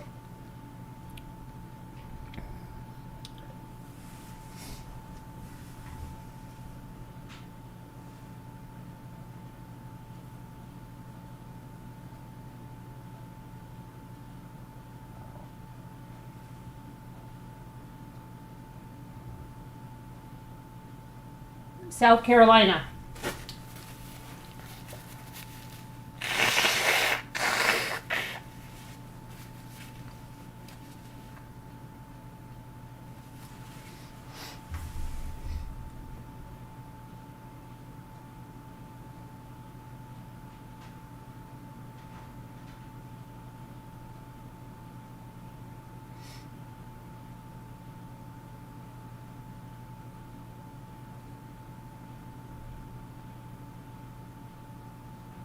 Okay, anybody else gonna put in anything?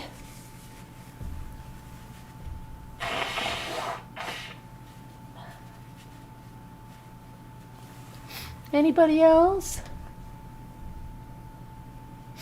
You say 125, Ian?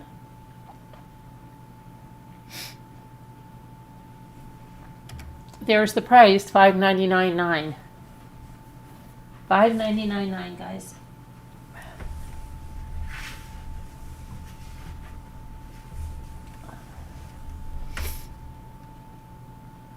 The other house had a dark cloud over it. Okay.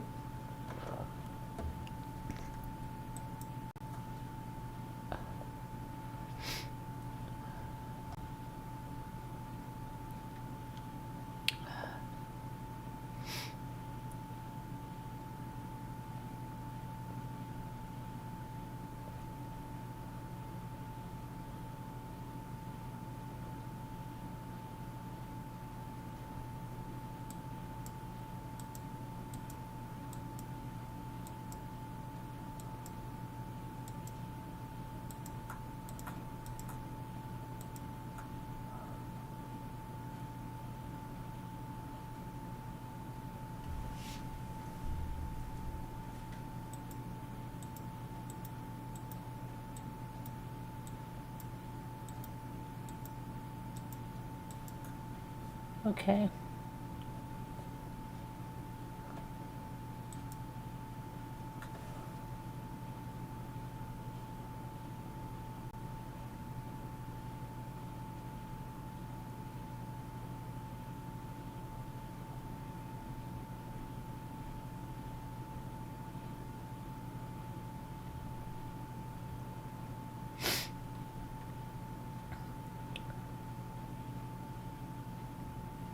Okay, I'm going to take you to one now. Let me see. It's in South Carolina, Lee County.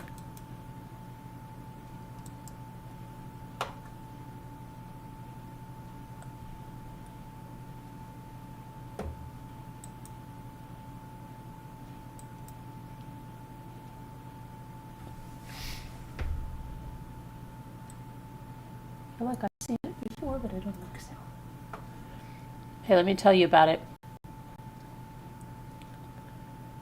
Experience the perfect blend of history and elegance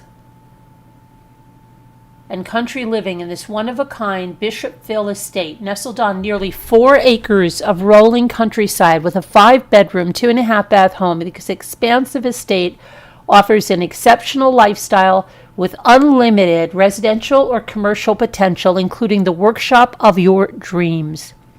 From the moment you arrive, the home's classic symmetry, the architectural integrity, the wraparound porches make a striking first impression. Inside, the refined craftsmanship is apparent, with soaring 11-foot ceilings, hearts of pine floors, dazzling chandeliers, and detailed 4 to 10-inch crown molding that showcases the home's historic charm. The home boasts 7 fireplace mantels, 1 gas fireplace, a first-floor suite, a stunning Charleston brick hearth, wood burning, that adds warmth and character. Custom-designed chef's kitchen brings modern times to a historic home with stainless steel appliances, granite counters, a central gas range, dual ovens, custom cabinetry, and a charming picture window framing sweeping views of the property. Just off the kitchen, a formal dining room with a swinging door provides an elegant space. A sunroom stretches along the back of the home, filling the room with natural light and offering the ideal spot to begin and end each day. Outdoor, a 40-foot by 50-foot detached shop, concrete, water, separate electric, provides excellent space for business use, creative endeavors, or storage. The original barn adds charm and opportunity for future restoration. The wraparound porches were designed for relaxing on year-round, entertaining, and invite you to enjoy sunrise to sunset and moonlit nights. The location and the surrounding outdoor adventures allow you to take in the natural beauty that defines country living. The expansive estate brings an exceptional lifestyle with unlimited residential or even commercial potential. Whether you're envisioning a sparkling pool and pool house, a hobby farm, or the workshop of your dreams, the possibilities here are truly endless. Okay, let's see.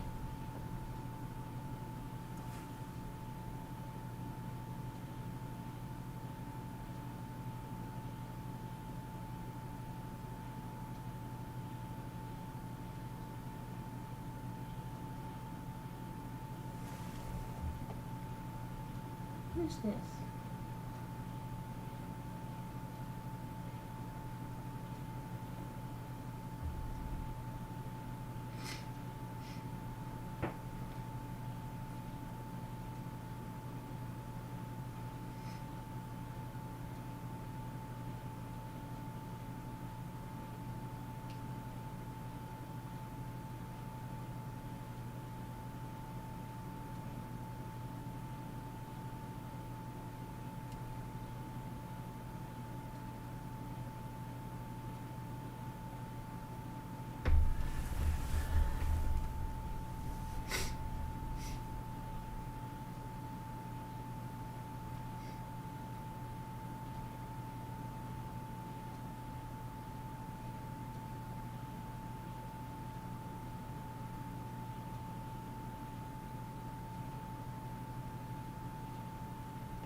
This looks like this was hit somebody in the head.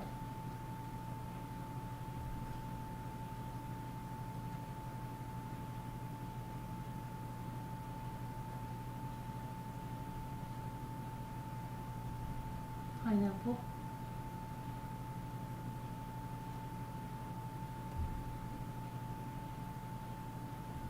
What are these, bales or something? Love is in the air. Liberty.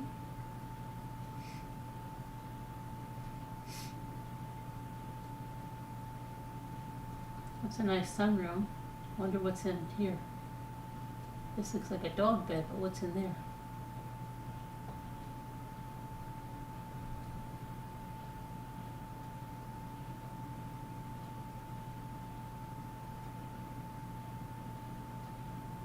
Another pineapple.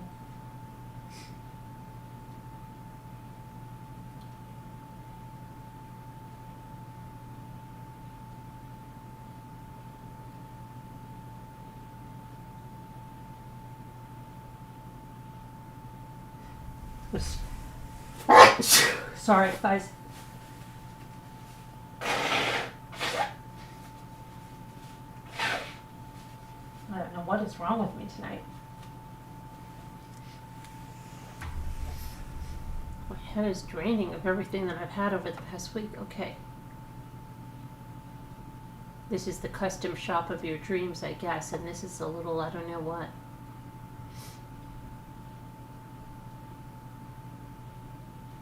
Okay, how much is that? Custom shop of your dreams on 4 acres, over 4 acres? How much? How much?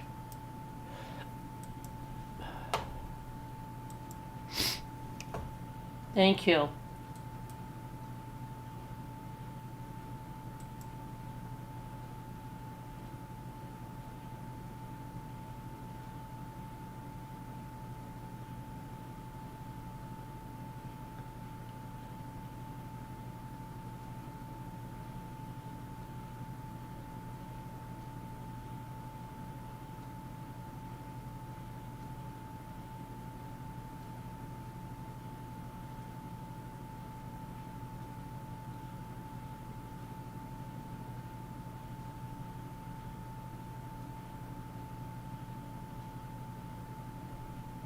We're not on a case right now. We're playing the real estate game, Frey.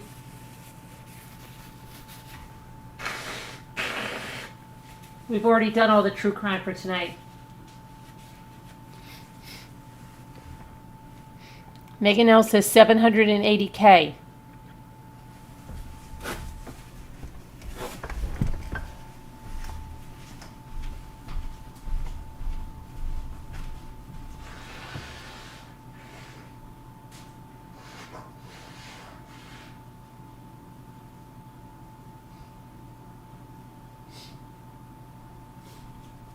What is wrong with me?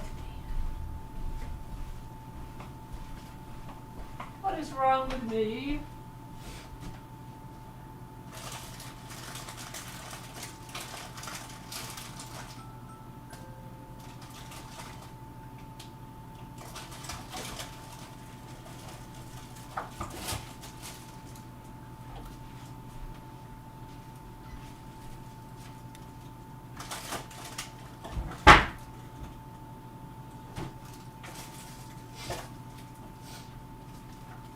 Okay.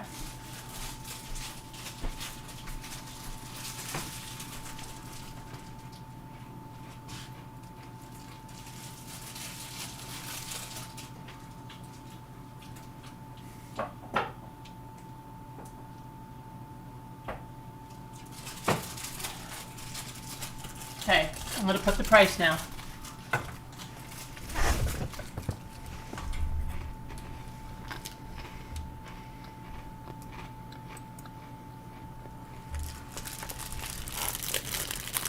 $647.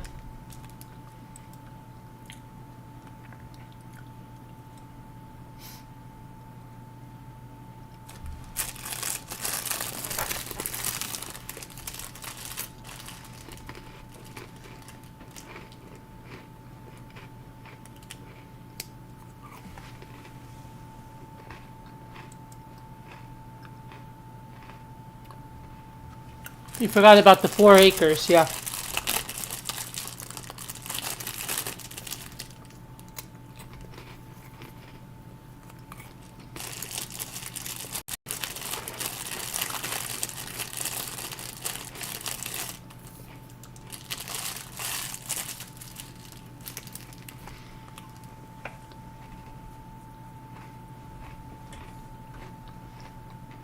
I know, Anne, right?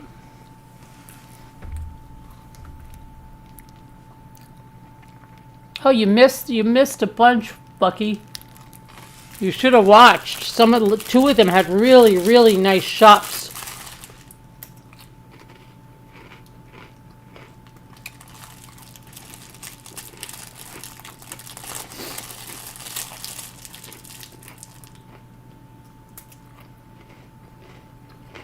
You missed one for 179 with the pool.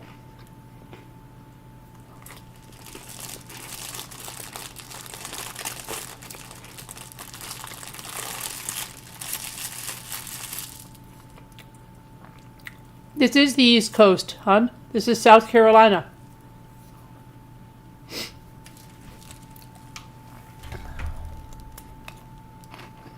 I'm eating a cracker, Bucky, because I can't stop sneezing.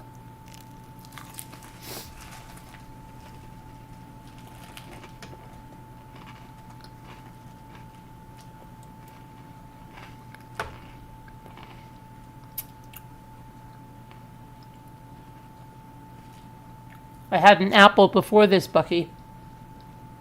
Now I'm having some crackers. And I'm going to have big reports in the morning between my sneezing, blowing my nose, eating an apple, and crunching on crackers. There's going to be big, big reports.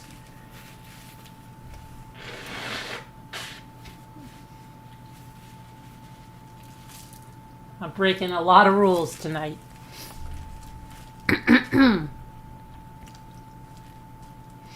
Okay, let me see. Let's see what else.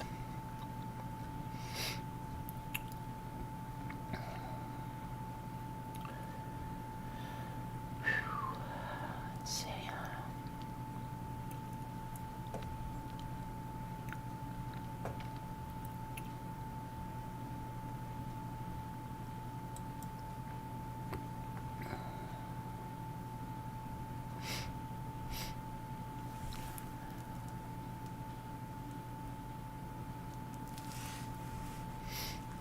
I really want to show this one so badly. Let me try to find this one.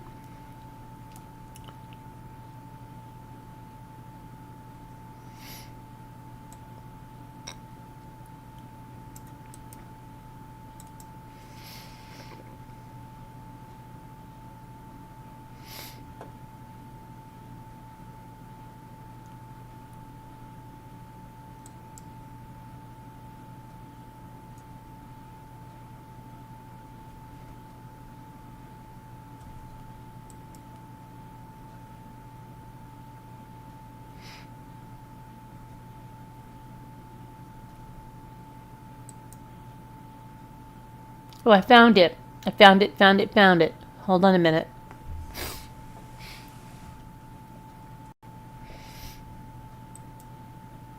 I'm going to sneeze again. Can't believe this. I'm going to sneeze again.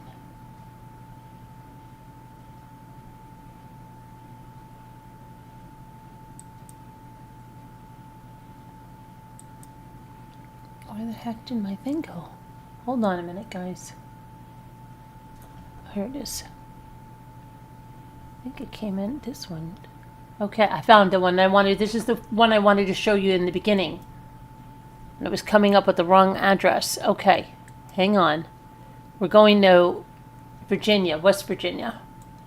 West Virginia.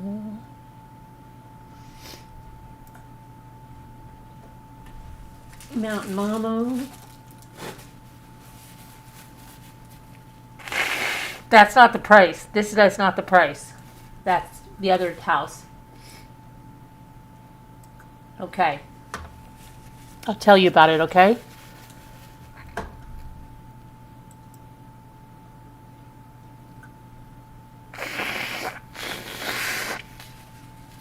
Timeless Charm. Found here. Timeless charm. I'm going to try not to. Well, that's all I'm going to tell you about this. So no. Sorry. It's on about a half an acre. It was built in 1907. It's in West Virginia. Summit, let me see what it is here.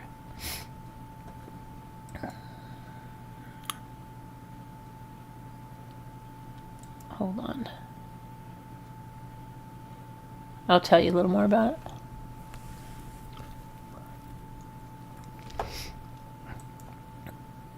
Okay.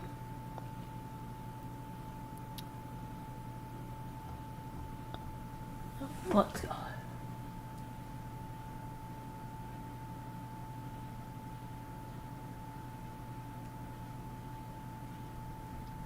Where's all? Come on. Here's the detached 2-car garage there.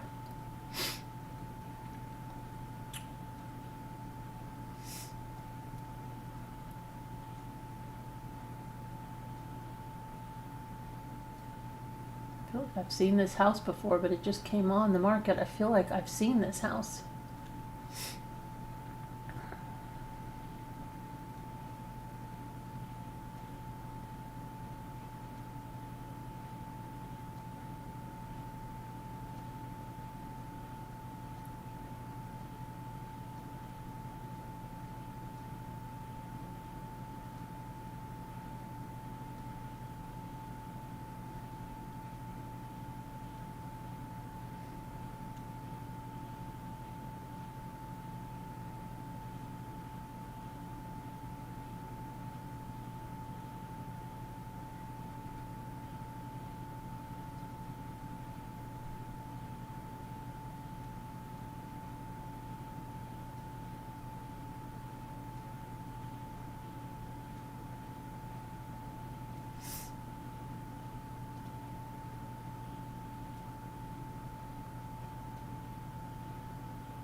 That's strange to have the washer and dryer like that, isn't it?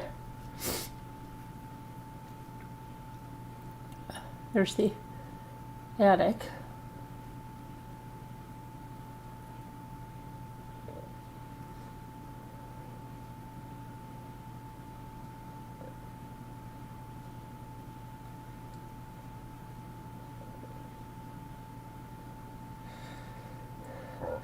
What do you think it is? Oh my gosh, I'm going to sneeze again. I can't handle it.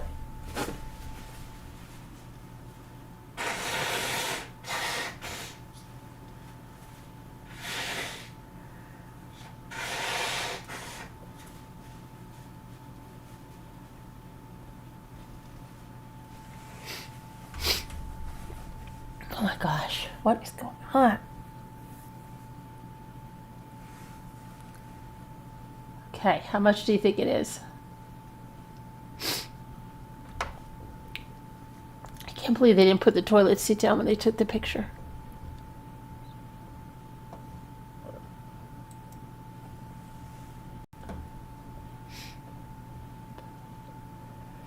Sneeze like crazy.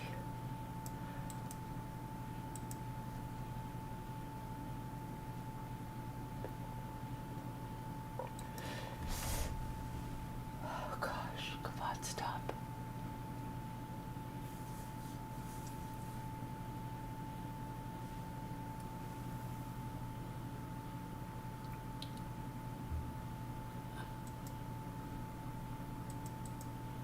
did you got?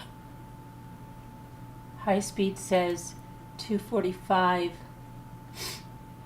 Flonase and Claritin. Yeah, no, I was sick last week, high speed. And now, I think everything is draining from my head. Crazy. And Claritin doesn't work for me. Zyrtec does. I have it right here.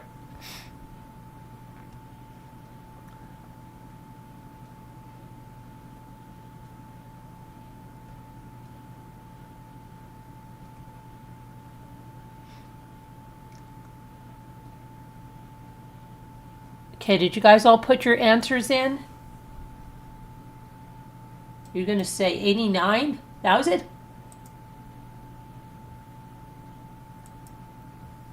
It's 422.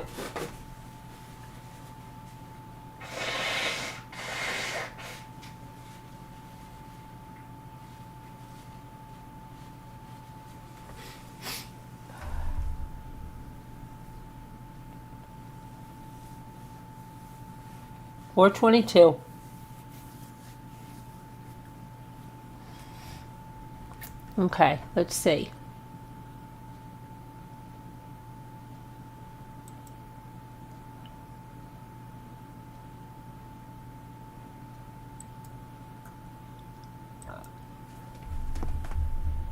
What happened to my...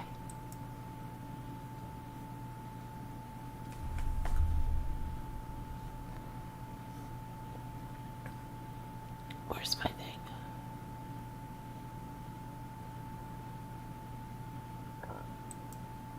I don't know where my thing is. I guess, hold on a minute. How gonna stays again? This is crazy.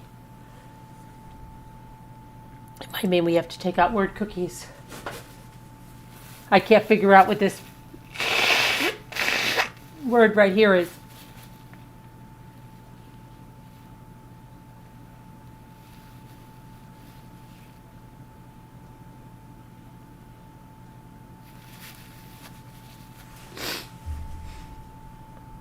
Oh, we have to do the daily puzzle. Oh my gosh. Sneezy. Sneezy.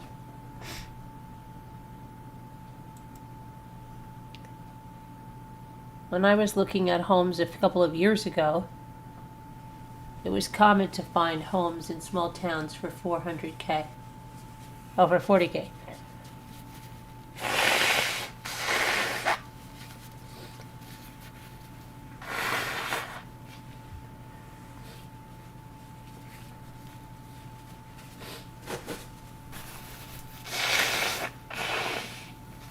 Not in New York, though.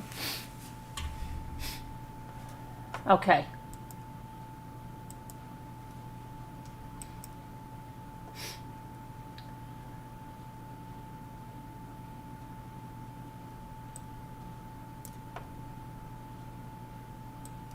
In a van down by the river.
You have chronic moderate allergies that wake you up every night. Oh, try Zyrtec, because Claritin never worked for me. High speed, Claritin never works for me. I take Zyrtec and it's like magic. But I haven't taken it because I really was sick, and it wasn't my allergies because I had a fever, and it was my sinuses real bad, and they were stuffed up, and now all of a sudden I just started sneezing and everything just started draining. So I don't know. I mean, it's a good thing. I just should let it. I'll just keep blowing my nose when I get off of here.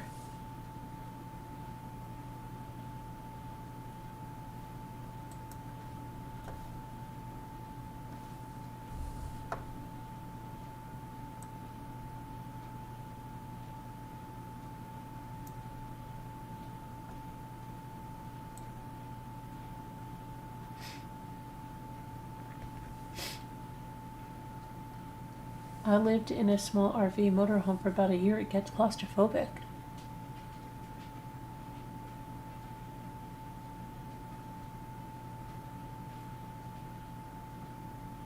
I just take a generic one. I take, believe it or not, any generic one works for me. I take a Quate brand that says it's just like Zyrtec.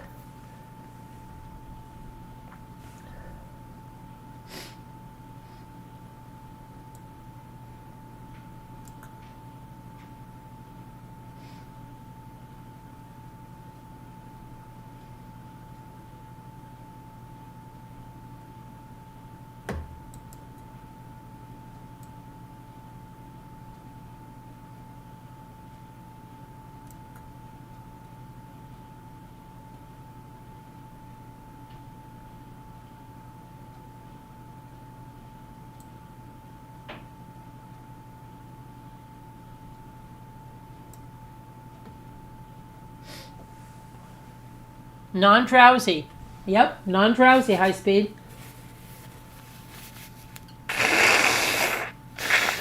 I never take drowsy medicine. I hate anything that makes me sleepy. I hate it.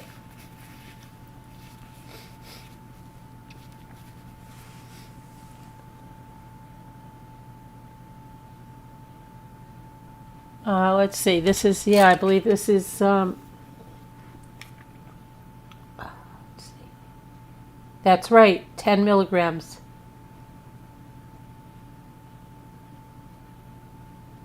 Hydrochloride. Something hydrochloride.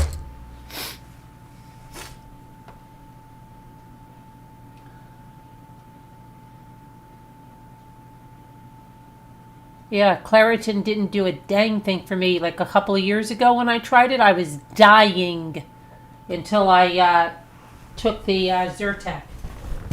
And it was like immediate. My daughter too. Luke too. Zyrtec. Zyrtec.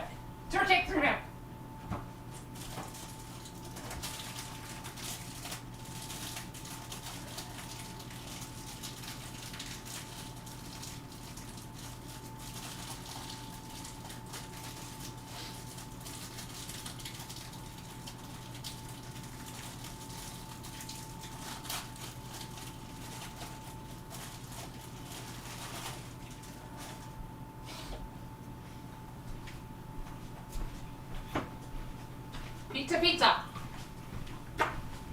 Zyrtec.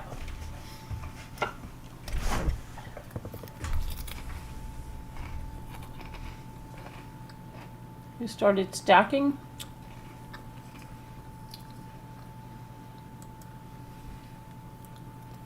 Well, I think I'm going to go to bed. Get some sleep. Tomorrow we should be having an auction and other stuff, and so I'm going to try to get some rest, and so I don't make people nuts blowing my nose and sneezing and eating crackers and an apple and but love you guys. God bless. Prayers. We'll see you tomorrow. Thank you so much. Prayers for everyone that needs them. Deanna's sister, and everybody and everybody else. God bless, and see you guys tomorrow. Everybody.